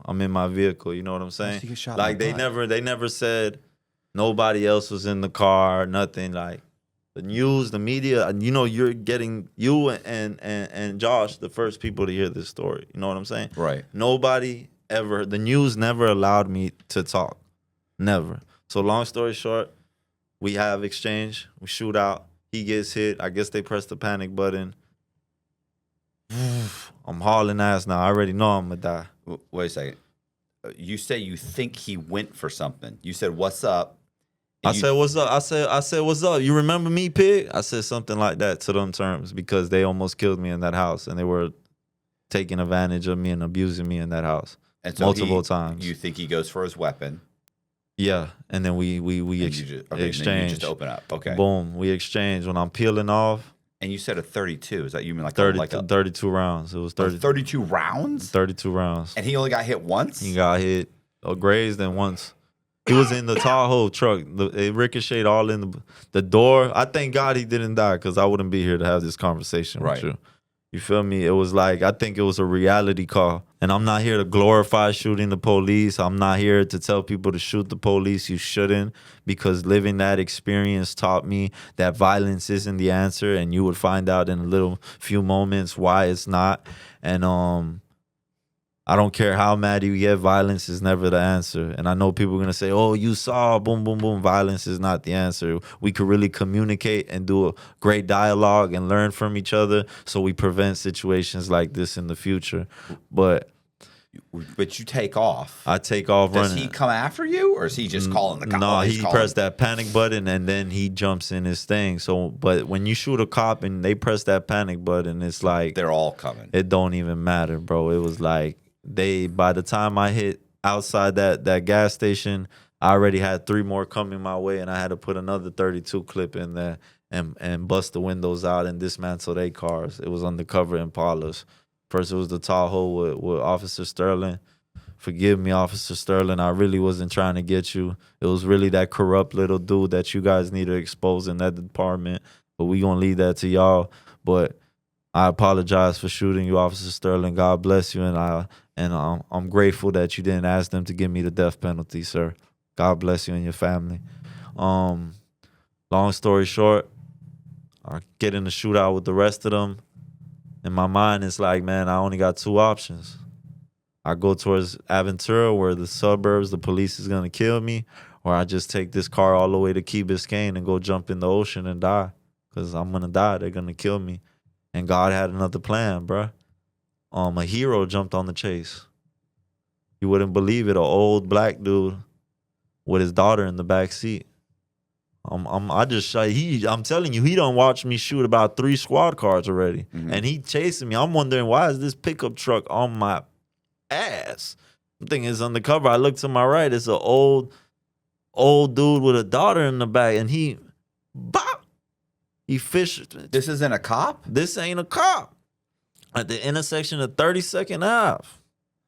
Boom, he popped my shit. I hit in the intersection, crashed the airbag, smacked the Glock out of my hand, go flying to the back. I don't got no gun to defend myself. I jump out the window. Foof. They can't hit at me because I'm running towards incoming traffic. So if they shoot this way, they gonna hit incoming traffic. I remember a Spanish woman in the car. She said, baby, what's going on? I said, mommy, they trying to kill me. When I grabbed the door handle, she matched the gas and dragged me with her. Boom, twisting, bum, bum, bum. I get up. When I look up, I already see them. They're coming from both sides of the intersection and where I wrecked out thinking I'm still in the car. So I jet mode, boom. The first fence I jump, I'll never forget. It was like a movie, like Major Payne, G.I. Joe revelation, because the first fucking fence I jumped was like a Miami chop shop. I remember a bunch of bulldog, pit bull type of dogs, tires, and what are the odds that when I jump the fence is like in formation for me to put my feet in them? I said, what the hell? And boom, as I'm running, the dog goes to barking, and by the grace of God, while I'm looking at the fence line in front of the house, I jumped in the backyard. So when I'm over here about to hit the other fence, these dogs are running this way, but the SWAT cars, whatever cars those cars were, with all the black uniform officers, they right here, the dogs catch their attention and run towards that fence. So that gives me leeway. Once they notice I'm in this yard, I'm like, they're going to kill me in one of these yards. I jump the next fence, boom. And my spirit tells me, bro, you better run to that high school. You better run over there to that school. You better run where you're not going to get killed, because you're going to get killed in these backyards. And I remember getting to the main street. There was an old lady at the bus stop. She said, baby, what's going on with you, baby? What's going on? I said, mommy, they trying to kill me. Mama, they trying to kill me. She grabbed me. Bam. Said, baby, I won't let them kill you. I will not let them kill you. And at that moment, the officer that was really wicked and corrupt and tormenting me and was up to no good, that caused all this to happen, instead of his own department handling him, he ended up right there with a shotgun aiming it at me and the lady, telling her to let me go.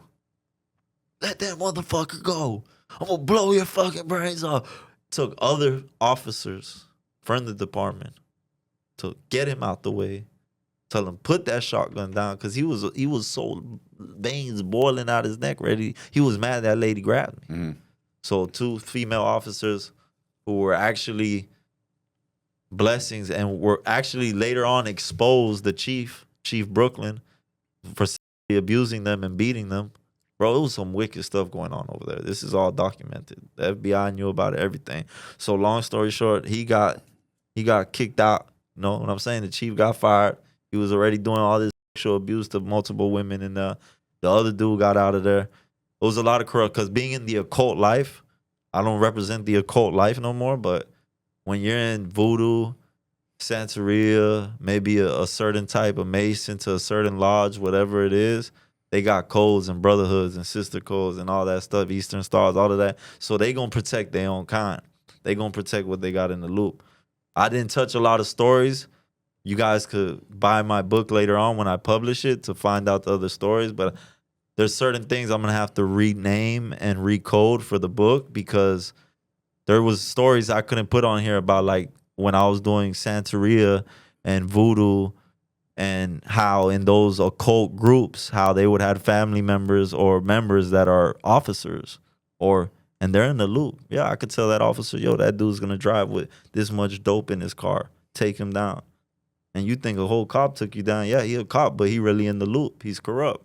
So people don't realize it's wicked out here on all scales. So, I had to remove myself now, because that ain't life. I don't want to live that life. You know what I'm saying? But boom, I shoot the cop. The lady saves my life. The 2 female cops that exposed the Chief Brooklyn, they throw me in the paddy wagon. I get hogtied. I get thrown in the police station. Boom. Talking about hogtied. My dreads looking crazy. I ain't even in the county yet. Ain't even do the mugshot. I'm in the hogtied. Boom. Ankles to wrists. There for hours, bro. Torture.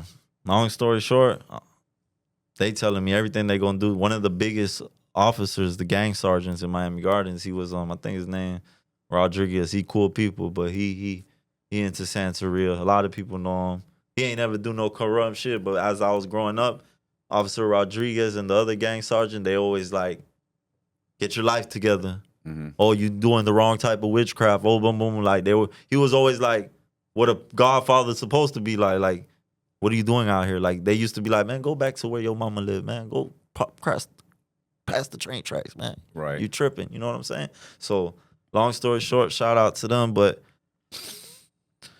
bro, he came in there and he's like, bro, this one right here, we can't get you out of this one. I'm looking at, you feel me? So, the FBI pull up.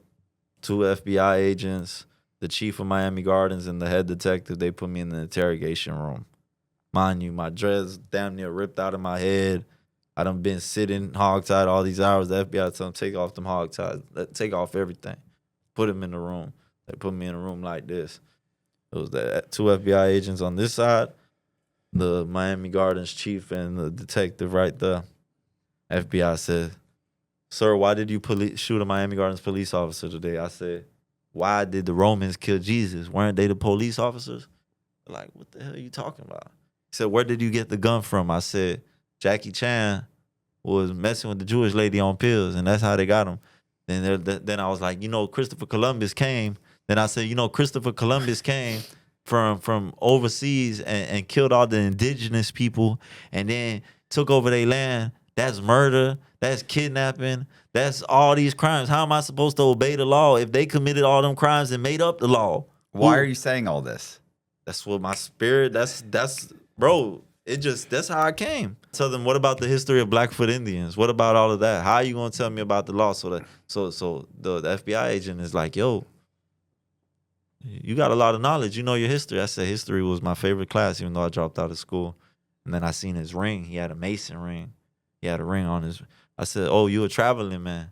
Because I knew I wanted to be part of a lodge back in the day, so I studied all that stuff, but I couldn't because of my criminal career, my record, so they wouldn't accept me. But long story short, he's like, "Yeah, I'm gonna tell your sister and your mom you're doing just fine." The chief of Miami Gardens and the cops were like, "You really gonna shake his hand and just leave? You're not taking the case?" He said, "You guys are already under review. There's something deeper to this." They walk out. Never see them again. These guys going crazy. They going crazy. The cops going crazy. They snatch me out of the, throw me in. They don't even wait. They throw me in the police cars, take me to the county where they do processing. Boom, I get to the county. All the news reporters are there. Put me in a suicide gown. They take my mug shot. And welcome to House of Pain. I guess I shot the wrong person or the wrong group of police officers, and the first 6 months was hell. The first 6 months was no mattress, concrete, no phones, no nothing. They kept me on side so I can't contact nobody. So I went on a court hearing. I realized once I saw how they did me when I went to the county, like when I got processed, I knew I was gonna go through the hardest things in my life ever. They didn't even put me where everybody sits to make their call for bond. They threw me in a concrete cell. Boom. I'm in there, spitting in my food. They're telling me, "Mejia, you got attorney interviews." I'm like, "Okay, cuff up." When I go cuff up, I get walked out of my cell. I'm not going to no attorney interview. I'm getting walked straight to the showers in the janitor closet, and I'm getting whooped by 5, 6 officers with boots on. "You like to shoot one of our officers?" You know what I'm saying? Mm-hmm. Shout out to Officer Diaz, even though you were my enemy forever and we wanted to kill each other. Maybe you could write him one day and be like, "Yeah, he tried to rip my arm through the flap and break it, and I whooped his ass and turned off his water and made him eat his own shit and piss for 2 weeks." You know what I'm saying? Like, they put me through hell and back to the point I caught an extra 5 years because I had to break sprinklers that time just to, like, combat their entrances. Throw shampoo on the floor, all the stuff so they slip when they come in to beat me up. I was off the chain in there. So 6 months I was tortured. I thank God for the officers who understood there was a reason why I shot the cop, and it wasn't like a random act of crime. Like, I had a trauma and I got pushed to a certain point. They would bring me Chinese food. They'll pray for me. They would peep it because, mind you, there was the group of them corrupt cops and them racist cops. Some of them were like working in that county jail, and they used to do horrible things to me. One time they tried to get a dude with AIDS, one of them 25-year bitters, them people that go to prison all their life and all they know is work out. Mm-hmm. And one of them old school, they tried to get a dude with AIDS to come kill me and do a hit on me. They tried to pay him. They done try to pay trustees to do things to me, put stuff in my food, everything. It wasn't until I met my lawyer. God bless him. Patrick Tracy. That was an angel.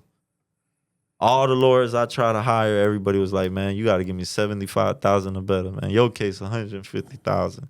Your case, man, I wouldn't even touch your case. You gonna get the death penalty." I remember walking into the room and Patrick Tracy's eyes lighting up, and he said, "You're David?"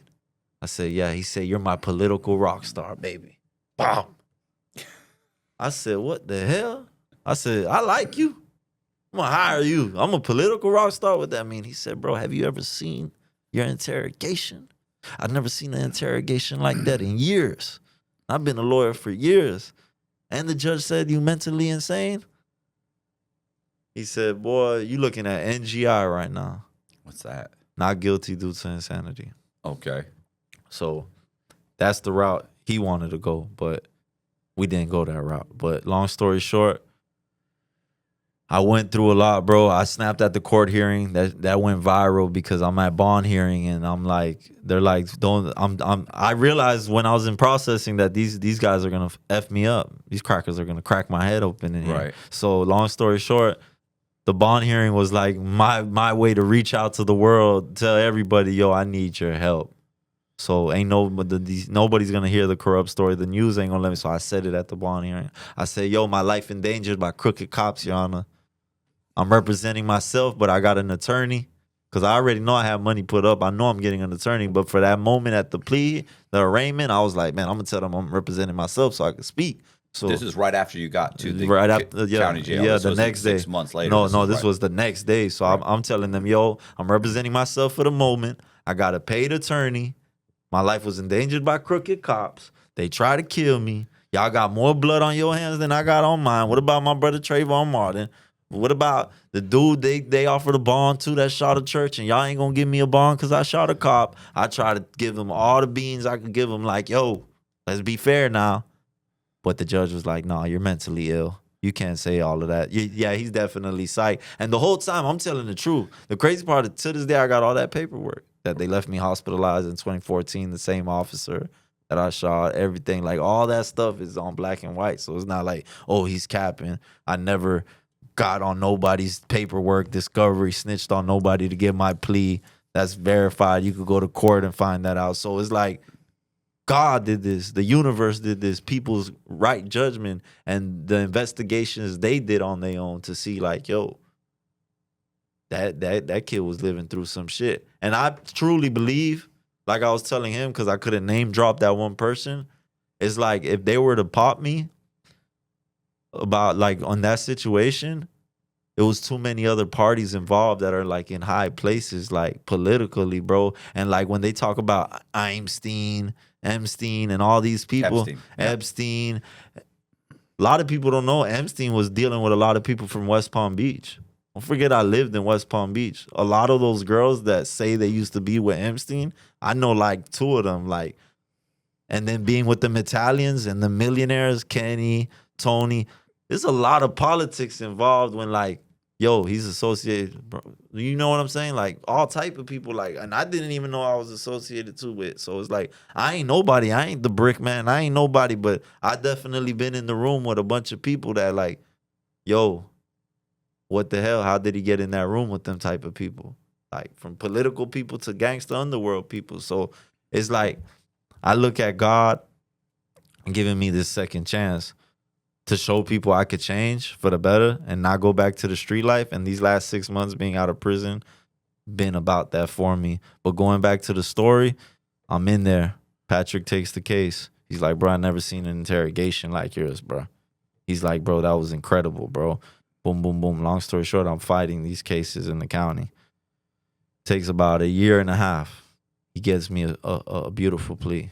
He says, look, bro, you could get not guilty due to insanity.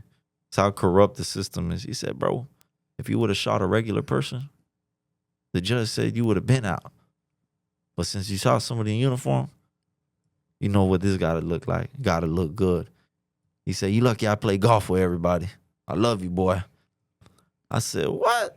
I said, this got to be the most gangster lawyer I ever had in my life. But he was righteous. So he looked at the facts. He made sure, like, okay, you're not lying. Because one thing about mama, I'm her only boy. She kept all the paperwork, everything. So she got all the proof of everything I done been through. Grievances, internal affairs, police trying to kill me, all my stories. You know what I'm saying? She got the black and white. So long story short, they offer me either go mentally ill route at Tallahatchie, survive on Haldol and medication, which I'm not going to do. Can't take those psych meds. They'll dismantle my brain. Won't be able to work out, read nothing. Go that NGI route, or they offered me 4 and 10. 4 in, 10 out. 4 and 10? Yeah. I'll take that right now. Yeah. Right now. For what I did, 4 and 10, I'll take it right now. But it was a booby trap. So, okay, well, wait, before you tell me that, what did the cop say happened? Did he say he went for his weapon? He just said you pulled up on him. Put it this way, the department didn't even show up. Okay. You know how cops come with the whole fleet? Yeah, they'll flood the whole This courtroom. department was so corrupt, and they were so against each other that only one officer showed up with the cop from the shooting. The actual cop that got shot. Yeah, Sterling. God bless him, Sterling. It's crazy because Sterling, at my final plea agreement, Sterling showed up. None of the other cops came. And really, it was another cop's fault all this happened. Right. Sterling had nothing to do with this. Like, he was a casualty of war, and I was basically a sacrificial lamb to let the world know, like, you ain't gonna keep killing our kids, even though that was the wrong way of thinking. Like, keep killing people that don't have a gun. You should be tasering them. Like, in my mind, I felt like it was a statement, like, yo, stop killing people, bro. You don't got to kill somebody to restrain them. If somebody got a gun, yeah, I understand if you a cop, you got to kill them. They might shoot you. But other than that, you could tase somebody or mace them or whatever. There's a lot of use of forces that are extreme. And the way the news and the media will portray shit, you'll cause somebody to do shit. You know what I'm saying? So, and me, I was already from the street, so I wasn't scared to shoot a gun or do this or that. So long story short, that's how that happened. Sterling ended up there, but it was a learning lesson. But the What cop, did he say? he didn't say nothing. He didn't even, the judge even asked him, yo, do you want to deny this plea? Sterling was a guardian angel. He gave me a second chance of life. He looked at the judge and said, no, that's fine. He could do the 4 and 10. I'll let him do the 4 and 10. I apologized to him in court. The whole courtroom went crazy because people just got 8 years for selling and violating probation. Nobody could believe I just got 4 and 10 for shooting the cops. So that was a movie. The relief was off my shoulders. Like I was going crazy. I was going bald. You already done 2 years at this point, right? Or a year and a half? Yeah, I know. I damn near did 2.5 in prison. Oh, okay. So Or boom, in I got jail. credit time served. Yeah, jails. So boom, I leave there, and is now I'm going to the school of hard knocks. I'm going to prison.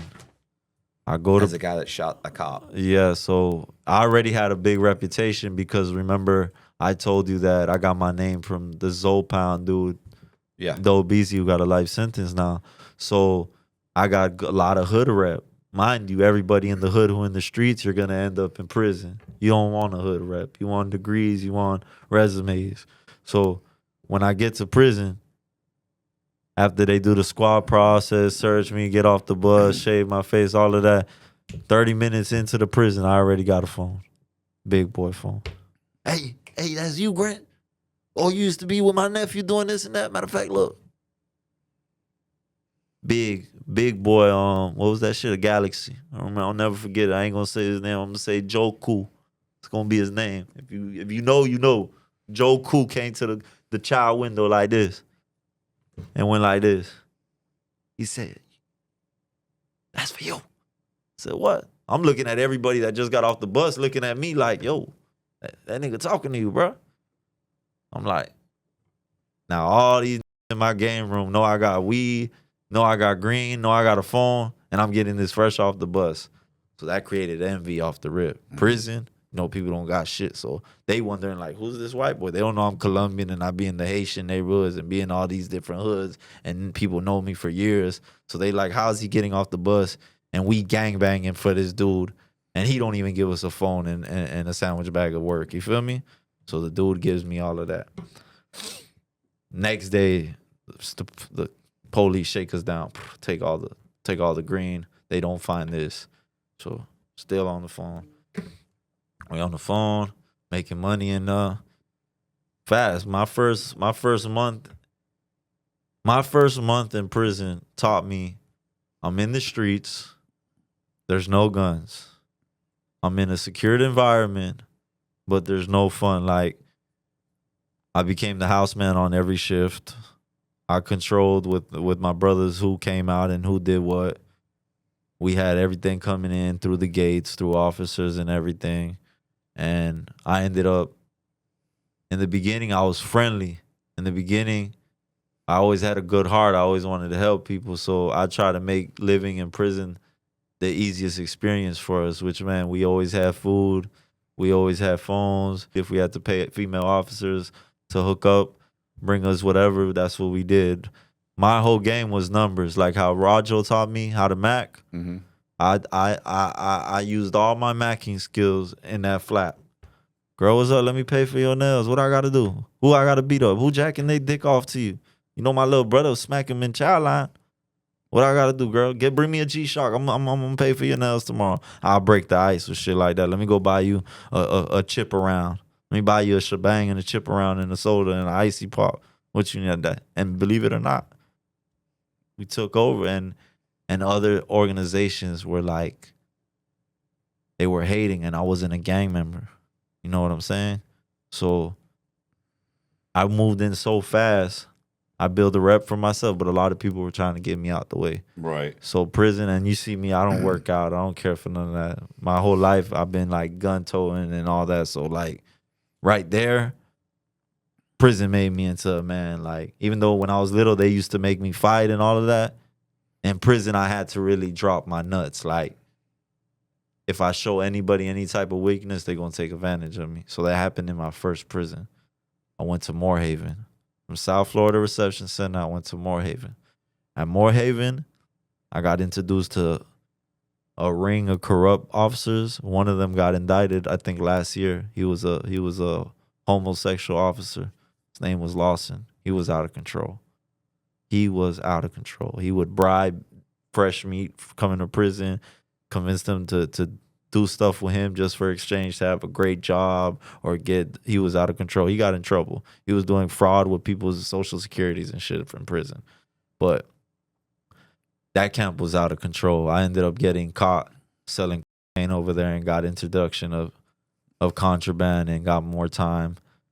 You feel me? I was selling to all the old school Italians, everybody coke in there. I was wilding out in prison. So I have a question real quick. One, what was the actual charge that you showed up with? What was the ultimate charge that you pled guilty to? And two, how is the 4 and 10 a trap?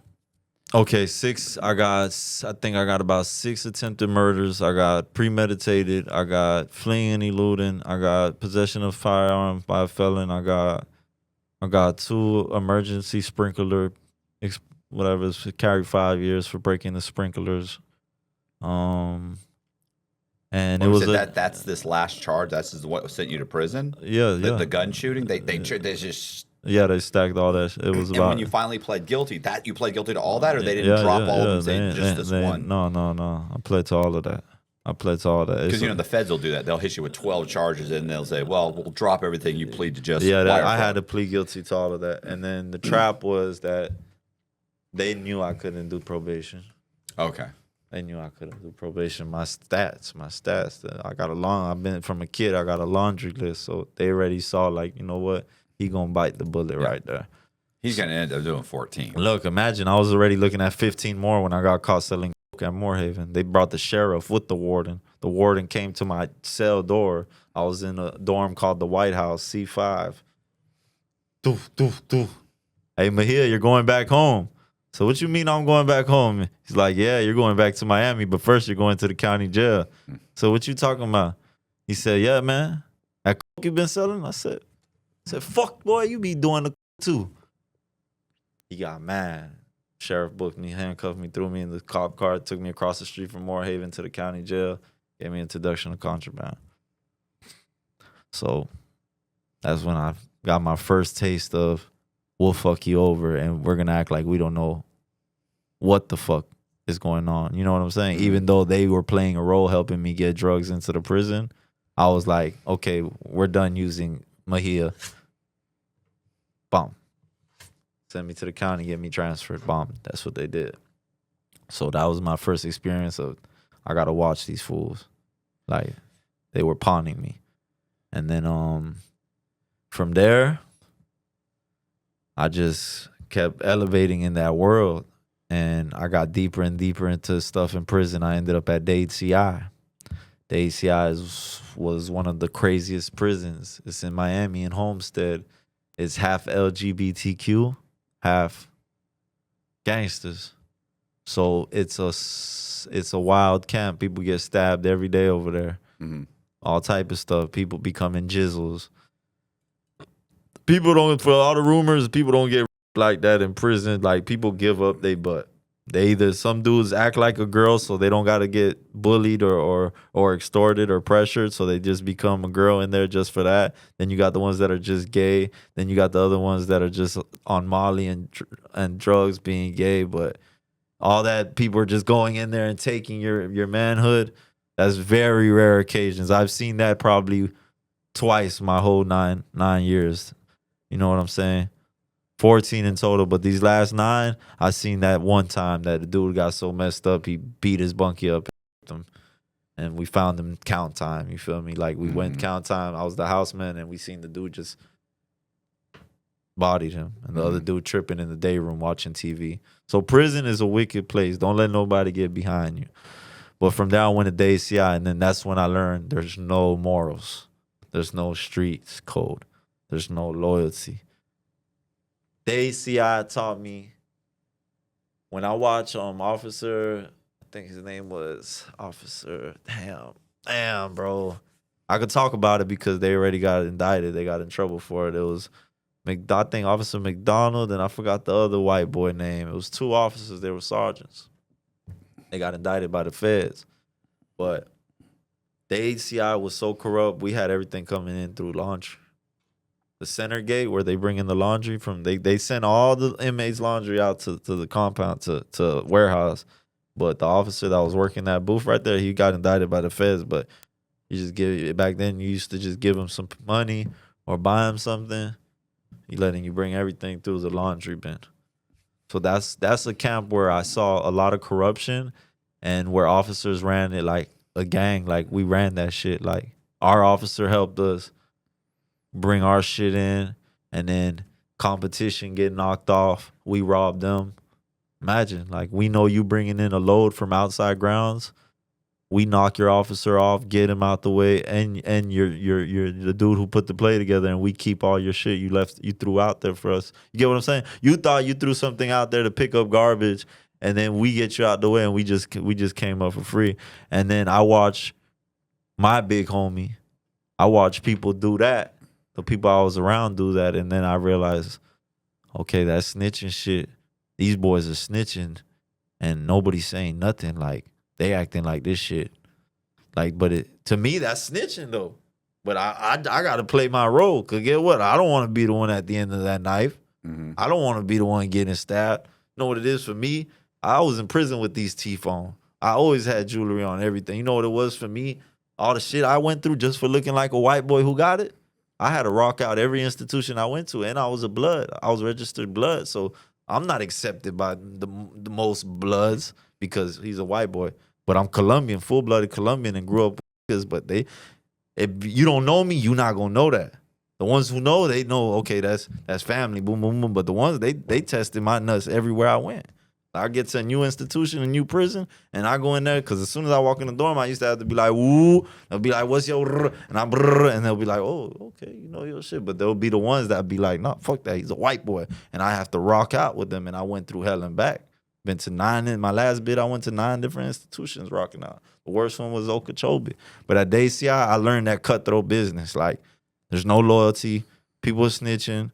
They're going to hate on you. Let's say you pull a female officer and she's bringing your stuff in. There's going to be a dude laying in his bed writing down on the paper.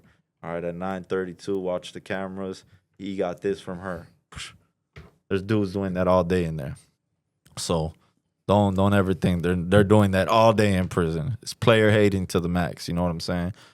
So at DCI, that's where I learned there was no rules. There was no street codes, morals. It was dog eat dog. And we gonna get this money. Nothing, no rules apply. It's whatever it takes. That was my introduction to prison. Long story short, I ended up catching new charges in prison, was facing more time. Paid Patrick again, got my lawyer in the loop, got out the way, got credit time served with some extra curriculum things they had me do for my sentence. They modified my sentence, and then boom, I was out the door. I got out August 1st, 2019. August 1st, 2019, I hit the ground running. Started doing music. I was rapping. I got associated to Times 2 Brooklyn. Casanova, he gave me an opportunity. He did a remix called Soul Brooklyn, a song, and he did a challenge, Soul Brooklyn Challenge. And I did a freestyle on Soul Brooklyn. And one of his homies contacted me. And I did a song. I never got to get on the mixtape or nothing because at the time, I guess Casanova was going through what he was going through with the feds, so I didn't get to meet him. I met his whole entourage, and I took them to a hotel to shoot my first video with them. And I guess the feds, somebody was watching them because of the 6ix9ine situation or whatever was going on in New York between them when all those people got indicted. Casanova had to leave, and then I went to go shoot my music video. And while I'm shooting the music video, something went down, and a federal agent said they saw me with firearms, and it was a big car accident. And long story short, I got booked. What do you mean there's a big car accident? Okay, so it was an intersection. I was in the turning lane. It was a car crash. When I got out the car to help everybody in the car that crashed into the car was a federal agent. What are the odds of that? Right. So the federal agent said I aimed assault rifles at them Okay. and fled the scene. So long story short, when the police came, there was no weapons and I never fled the scene. I told the police, yo, I'm trying to help these people in this car accident. Right. But they already under the description, I guess the 911 call, hey, this guy just pointed firearms at us. Boom, boom, boom, boom, boom. And your reputation. Yeah, so, but they didn't even know it was me yet. So long story short, when the police come, I take them on foot. Police. I'm on probation, so you already know. And then Right. if I wanted to shoot at you, if I was an asshole, I would have been shooting at you like they said I was pointing rifles. Why would I just willingly turn myself in or get, you know what I'm saying? So he cuts me off. When he gets out the car, he points the gun to my forehead. So he had the body cam on. So I said, bro, why you pointing the gun at my face, bro? Like, if I really wanted to harm you, you know who I am, I would have harmed you, bro. I'm not trying to kill you, hurt you, bro. I was trying to help them people in that car, bro. The girl's right there, the girl that was driving. The girl had a gun license and she had ammunition. It was brand new. She had just bought it because she was going to the range. She was willing to testify in court. She was willing to do everything. She told the people, that's my gun, that's my bullets, that's my car. They didn't want to hear that. Since my record and what I dare, they booked me. My heart dropped. I just got out of prison.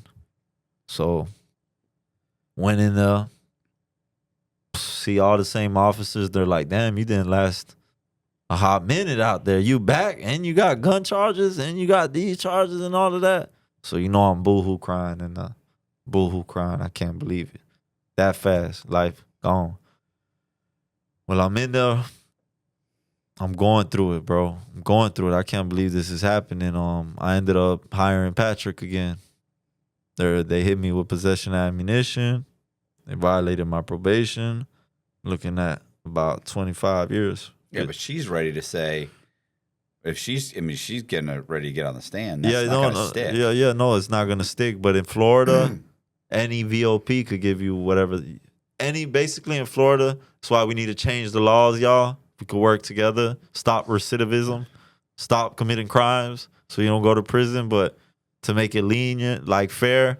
In Florida, if you violate probation, they could reopen that case and charge you to that maximum penalty of that case. You get what I'm saying? Okay. So if I violate probation, since I got charges that could make me face life, the police shooting, right, all of that, even if I catch a petty charge, let's say I stole the cereal box from Walmart and ran out, they could charge me to the maximum of that case. So they could reopen the case, the original case, and ban me. They could give me 40 years.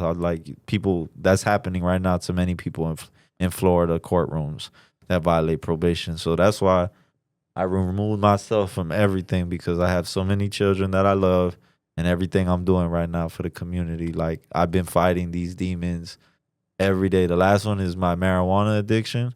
But besides that, I've been forklifting, demolition jobs. I've been staying out the loop for that reason, because you're not going to accomplish nothing in prison. So what happens in the violation? You go, how much? What, I what go do to they violation. Do you plead guilty, or they drop it, or it's just violation? No, I'm fighting it.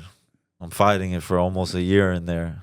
The girls coming, the subpoenas, they're pinpointing. They're saying it's a black dude that pointed assault rifles. I'm not black.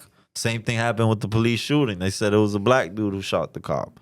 But, nobody knows. So they said multiple people ran out the car. I'm not cooperating. I'm not telling nobody nothing. So, boom, I take the charges. I fight it. I hire Patrick, and then the worst thing happens to me. I lose faith in God. I lose faith in God, and there was a voodoo priest in my cell. Listen to this story. It's a voodoo priest in my cell, and he tells me, let me do your reading. Mind you, I already like lost faith in God, so I stopped reading my Bible and all of that. And I already stopped doing all the Santeria with my godmama because she had me super wicked. Because I told her, you're going to read it in the book. Like, I can't talk about certain things because I got to change the names and everything. So it's like, I already fell back because once upon a time they wanted me to harm somebody, and I was like, how are you my godmama? You're supposed to make me a better individual in this spiritual war and take me away from doing wrong. If you're a spiritualist, if you're a padrino, you're supposed to lead somebody to the right direction. She was steering me to like her pond or doing dirt for her. So long story short, I lost faith in God, and then the voodoo priest tells me, do you want a reading? And it was around Halloween. I'll never forget it. I fall for it. He makes me take this fabric out. He got these stones, these rocks in the cell. We do it. He does my reading. He tells me everything. He says, bro, your brothers, your blood brothers, your gang brothers, they're going to turn on you. Your girls are going to disappear and come back. And he said one more thing. I forgot what it was. But long story short, all those things happened. But I felt so guilty. I felt so horrible after that little reading. When I got on the phone, guess what happened? What? Patrick died. No. Holy shit. And it was time to call him. How old was he? Was it Patrick, I think we got to Google it. Patrick died young. He was a mean ass. They found him dead on his desk in his office. I mean, it was just a massive heart attack? I feel like I feel like since he had all the death threats after representing me for the cop shooting, he was already showing me and my mom all the death threats he was getting on voicemails. A lot of people from his firm know about it. Me personally, I don't want to throw the person under the bus, but I feel like somebody got paid to put probably like or something crazy in his coat and his white or whatever, because there's no way Pat was gonna. I feel like they got him out the way for taking my case. It could be a conspiracy theory, but he personally told me and my mom, and multiple people will probably email you that knew Patrick, and they'll tell you, yo, Patrick Tracy was the greatest lawyer. He helped everybody, but when he took David Mejia's case, they weren't happy with him, especially the KKK and everybody that was mad and offended. So long story short, Patrick was found dead in the office. Long live Pat. When I'm rich, I'm going to get me a big Patrick train for him. I'm going to get, like, you know how they got the Trump chain? I'm going to get Patrick chain. I'm going to get one for his son, too. God bless his son. That broke my heart. And the conviction I felt was like God told me in my head at that moment, that's what you get for going back to worshiping idols and not me, like for putting your faith in witchcraft. It was crazy that my brain told me that. I said, damn. And I felt guilty. Like I couldn't even look at the voodoo priest in the cell no more, because I was like in my head, like, man, you fucking did that shit, fuck boy. Like I was like on demon time now. Like that shit broke my heart. Losing Patrick, that was devastating, because out of all the attorneys that were like, oh, you need to give me 100,000, 200,000, Patrick was the only pure soul that like embraced me like his son or like his brother. He said, man, you my political rock star, man. I ain't gonna let nothing happen to you. I ain't never seen no interrogation like that. Matter of fact, don't worry. I'm gonna tell your mom you're gonna be just fine. I got you. Your son, everything. No matter what, I got you. He fought for me. He fought with me with them He fought with golden gloves, and he was fair. He was firm. You know what I'm saying? And God bless him, dog. He was a blessing. He was my guardian angel in this situation. And when I got that call, I my heart broke. The lady who took over the firm, the Florida bar, didn't refund my money. So I lost 25 grand. Florida bar wouldn't give me back nothing. So a lady inherited the firm. She took over my case. And she was hard on me. She ain't like me. I could tell she didn't like me. You know what I'm saying? She looked like she was, you feel me, part of them people. You know what I'm saying? Them people that don't like people like me. So long story short, she told me with a poker face, you know what the fuck you did? You know what you're doing? Fuck your bullshit story. That was your bullets. That wasn't that girl stuff. She ain't getting on the stand, and you gonna take these 9 years right now. I remember walking up to my cell and getting under the blanket and boohoo crying like, damn, 9 years. Just did 4. 9 more years. Just got out. I ain't even gonna see my newborn. I just got another girl pregnant. So I was like, damn, bro. I boohoo cried until like 8 at night, just praying and I called home. And I told my mama said, baby, you better take them fucking 9 years. You know, my mama was always like, pro, fight it. Don't go to jail. No. For my mama to say, take those 9 years, I had to. My mama just letting me know she don't got that much time left. So, boom, I took the 9 years. What year was this? This was 2020. Okay. So 2020, thank God I had a green case.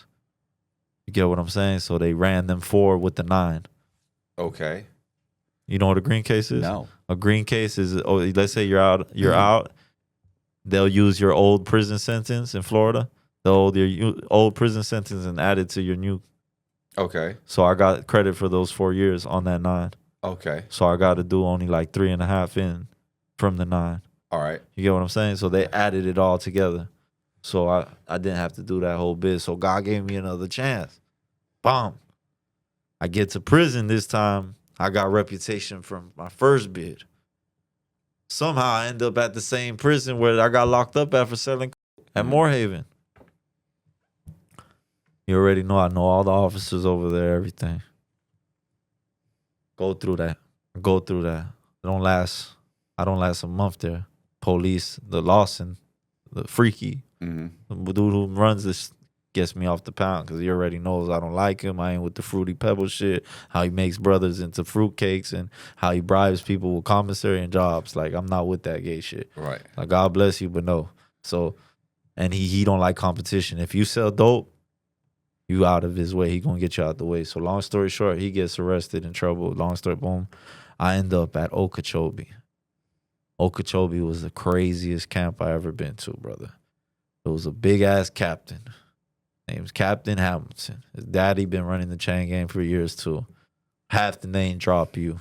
God bless all the officers who have my back at Okeechobee.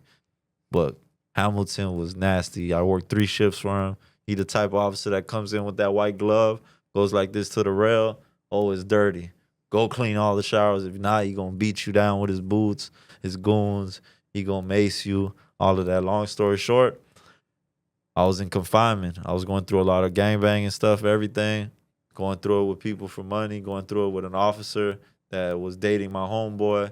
Then he went to the box, started cheating on him and bringing stuff for another gang. So I checked them. She got me out the wing because she was like, oh, he's telling my man in the box that I'm fucking with you now. So created beef with these other dudes. It went all the way out. It went all the way out to the point that, like, we were going back and forth, hit for hit type stuff. And I was getting into pressure with my blood brothers because they felt like I'm bringing too much heat to the dorm now. It's like I'm about to go to war with this other gang over this shit. Like, it was getting crazy. So I went to the box. While I'm in the box one day, I have the cardboard box on the vent for air. Yeah. Hamilton walks in that bit. Oh, you got something up on my vent, boy? You got something up on my vent, boy? He don't even give me time to take it off. Black Jesus on me. Mashed the gas on me. They extracted me out, threw me in the shower, sprayed me some more in there.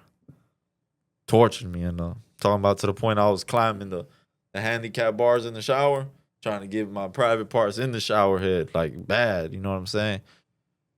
I went to writing grievances, writing internal affairs about everything going on. That backfired on me. Came, tortured me. Don't ever go to prison trying to tell on the police. Because the police going to tell the police you trying to tell on them. And the police going to make it worse for you. And they're going to give an inmate probably 2 packs of cigarettes and they going to kill you. Long story short, I went through one of those phases. Beefing with the administration. I got up out of there. They sent me to another prison. I ended up at Hardy. At Hardy, I got in the loop with a so-called head of another organization, a white supremacist organization, but the officer who ran the work camp was a white supremacist too. And they used to give us the list of all the child molesters to extort them and do their dirty work because the officer didn't like them on his work camp because it was only 2 dorms. So we did all the dirt for him.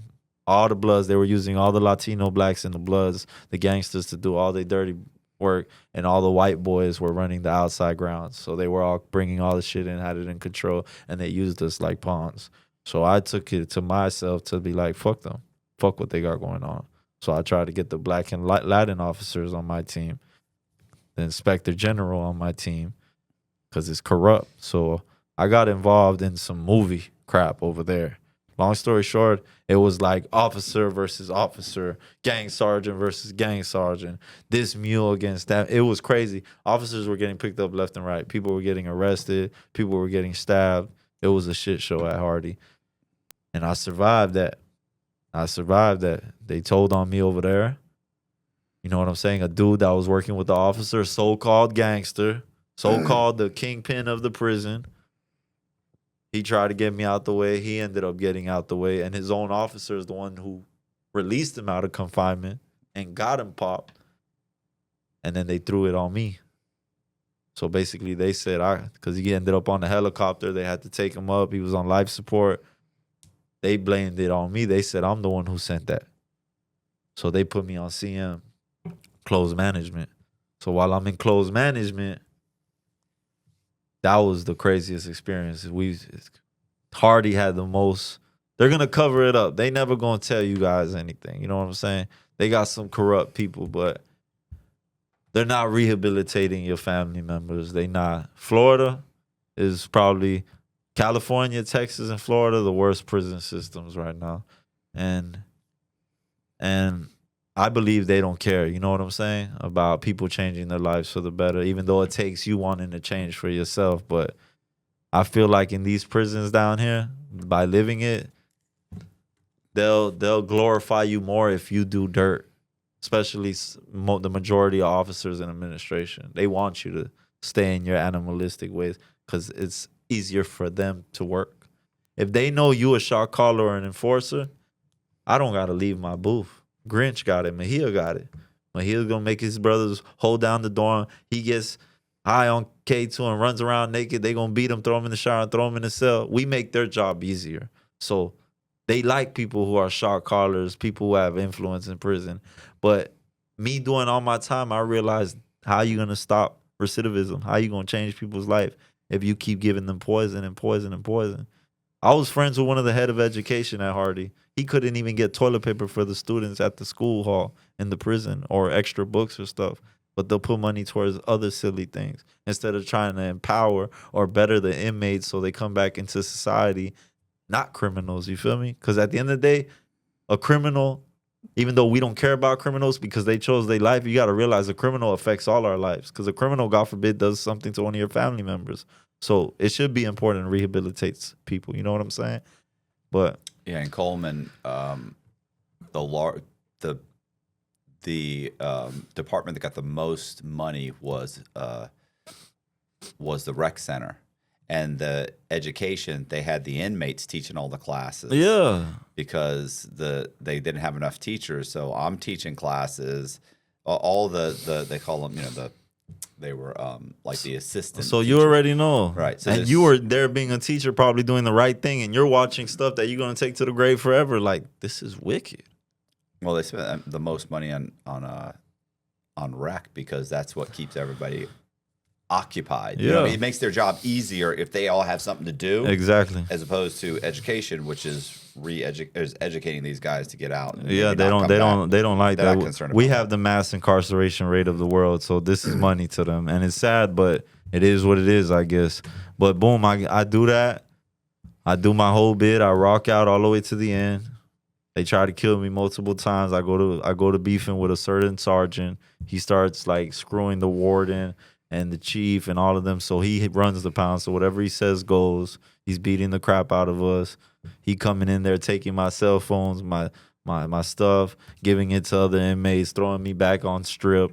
No mattress, no clothes. I'm writing books in there. He ripping them out, putting me back on strip, torture. I had to go to internal affairs. I had to write Tallahassee to get this certain officer off of me.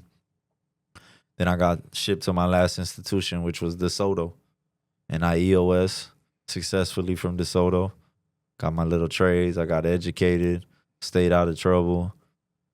And I got out just now in May 23rd, I believe I got out. May 23rd of this year. And you're on probation now? I'm on probation. I got 9 years probation, and I'm punishable by life if I violate in any way. So I've been very focused. It's been hard because all my life I've been inspired by drug dealers, by rich mafia people, by everything. I lived in Colombia, around Zopound, around celebrities. I know a lot of rappers, so I've been around a lot of ignorant stuff. So it took me to feel convicted and to feel like I lost so many years of my life, and watching so many people cross each other and kill each other, and watching so many people say they're real and then become a snitch, or so many people say that's their brother but then kill their own brother, or the politics in prison, the gang banging. It took me to the age of 33, 34 to realize I was a fucking idiot even trying to live that life. Like, what's a life without peace? Like, what's a life without being able to go with my son to a park? Like, you know what it is that I have to drive an hour away just to enjoy a family commute? That's what I have to do. I live in Miami, but I got to drive all the way to Palm Beach to go to the park and know that I'm not going to run into somebody I might have to get it into. You feel me? Because some people are still alive. So I have to move like that. Got to go Orlando, out of town, to do beautiful events with my family. So that's something I suggest you kids, you YNs, realize that if you're going to live a gangster life, it comes with boundaries and it comes with structure, because you're not going to make it, bro. Eventually you're going to die. You're going to go to prison. Somebody you love is going to get hurt. It's going to go wrong. The best way to describe it is go watch Blow when he thinks he's talking to his daughter at the end, and he's just inside a cage. You're either gonna die or you're gonna go to prison. There's nothing for you in these streets. I know the rappers make it glamorous, the mafia movies make it, but it's a lot of pain. It's a lot of no sleep. If you sleep hot at night, you know how disruptive that can be. Whether you're having trouble falling asleep, you're waking up sweating in the middle of the night, or all of the above, that's where GhostBed can help. As the makers of the coolest beds in the world, GhostBed is your go-to for cooling mattresses, cooling pillows, and cooling bedding. From their signature Ghost Ice fabric to patented technology that adjusts to your body's temperature, every Ghost Bed mattress is designed with cooling in mind. So whether you want a plusher mattress that cushions your shoulders and hips, or a firm option with exceptional support, your Ghost Bed will keep you cool and comfortable all night long. When you purchase a Ghost Bed mattress, your comfort is guaranteed. You can try out your mattress for 101 nights, risk-free, to make sure it's the right fit for you. Plus, they offer free shipping, and most items are shipped within 24 hours. If you're not sure which Ghost Bed is right for you, check out their mattress quiz. You'll answer a few questions and get a personalized recommendation. Just visit ghostbed.com/Cox and use code Cox at the checkout. It's a lot of things that are gonna lead you to sabotage. So that's been my biggest thing, conquering those demons of knowing, damn, bro, but I could buy this right here and resell it for this. But God forbid I sell it to a CI and I'm gone. Like, it's been happening. Like I told my manager, I said, bro, since I got out of prison, you know how many people have tried to like get me to do things or tell me to get them things? I don't trust that. As alluring it sounds, the money and all of that, like, you guys know what I'm looking at. Like, I'm punishable by life. You think I'm going to jeopardize that so somebody else raises my children? I already missed out on raising my first children. My youngest is 5, and I had him while I was at visitation. My baby boy, you know what I'm saying? So my main thing to finish the interview is I made it out of prison. My goal is to do the next right thing. I linked up with Risen Threads NYC. We're working on a beautiful clothing line that represents the body of Christ and how Jesus redeems your life, how redemption is real, how he redeemed my life again, how I went from being in complete darkness to removing me from darkness and coming to the light. It wasn't overnight. This doesn't happen like this at a snap of a finger. You're going to fight that. If you're a violent person, it's going to take turning your cheek when somebody tries to bring that out. You're going to think people call you a pussy, this, that. But you're going to see the rewards God gives you when you change your life and replace bad habits with good ones. At first, you might not see it. At first, you might give up. You might want to kill yourself. You might think you're not worthy enough. You might think you're not going to make it. What are people going to say about you? Well, you never had a job. You're used to making $1,000 a day or doing this. Get out of that. Humble yourself. God taught me humility and gratitude. I had to learn that I need to be grateful for my mother that's now dying. And I lost all those years in life and her trying her best to make me better. I caused her probably closer to her death, stressing her. So value your family, your parents. Value your kids. Make sure nobody else raises your kids. I'm the story of a kid that got raised by the streets. My mom was working 2 jobs trying to do her best for me. And I got raised by drug dealers and pimps. What's normal to me is not normal to people. So that corrupted my mind at a young age. So I grew up thinking things that were wrong were normalized. So you got to make sure your children don't grow up like that. And to all the police department and the feds, peace, man. I don't got no beef with y'all. I don't want no smoke with y'all. Just let me do my 9 years of probation, please. And to everybody, friends, followers, family, the officers who had my back in prison, the gang members who had my back in prison, everybody who supported me throughout my life, God bless you. I love you. And I hope greater things are to come so we can help the community. My goal as a returning criminal into society was to change my life completely and to stop recidivism if it takes me first to change myself. And that's what I've been working on. I do demolition now. I paint. I drive forklifts.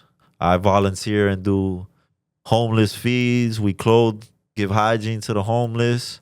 Shout out to my brother Tone. Shout out to Yayi the Queen from Rough Riders. Shout out to the Real Credit King. We also provide kids with toys. We did it for Trina Day. We go around and just randomly give kids toys. So my affirmative action, though, when I get money in a position, is going to be reentry programs. That's what I want to do.